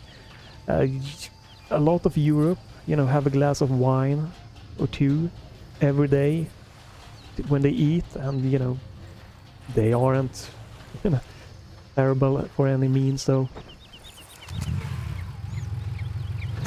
if you just, again, just treat this as alcohol, it should be fine.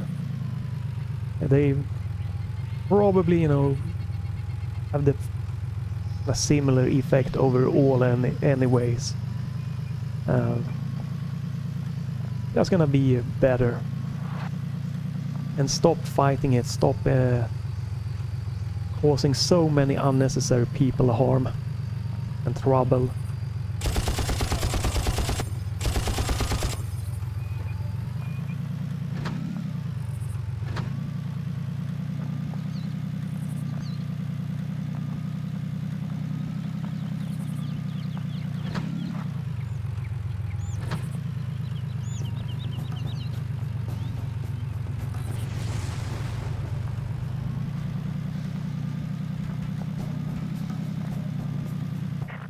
Approaching the pier shortly.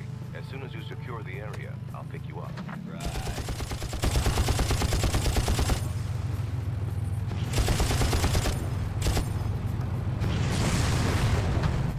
Right. Ooh. It's been a nice playing, nice having a little bit of company here. Maybe I'll see you in the future. Ooh. I think I'm gonna have to drop off. I have gonna meet some family in about 30 minutes. So, well, yeah, I can agree with you that that might be better to be, you know. Again, I don't have much information. I just think treat them as the same and it should be good in that topic. But yeah, gonna drop out of Far Cry. Yeah, this was fun, but this is gonna be kind of brutal games. I probably won't return to this game. Probably maybe Operation Galuga, something like that, next stream. This was just, you know, trying to this type of game with this type of controller. It definitely got better here by the end, and this is still a very good game, but very difficult. So, but yeah, there we go. Let's quit this one out. So, always nice. Everyone watching this live, very nice that you was here. Nocturu, you know, everyone watching this later on, thank you also, very nice. Drop by my channel if you want to see let's plays and stuff like that. You can always leave a like and a comment, and that's it for now. I hope everyone has a great day. I'm stepping out, and goodbye for this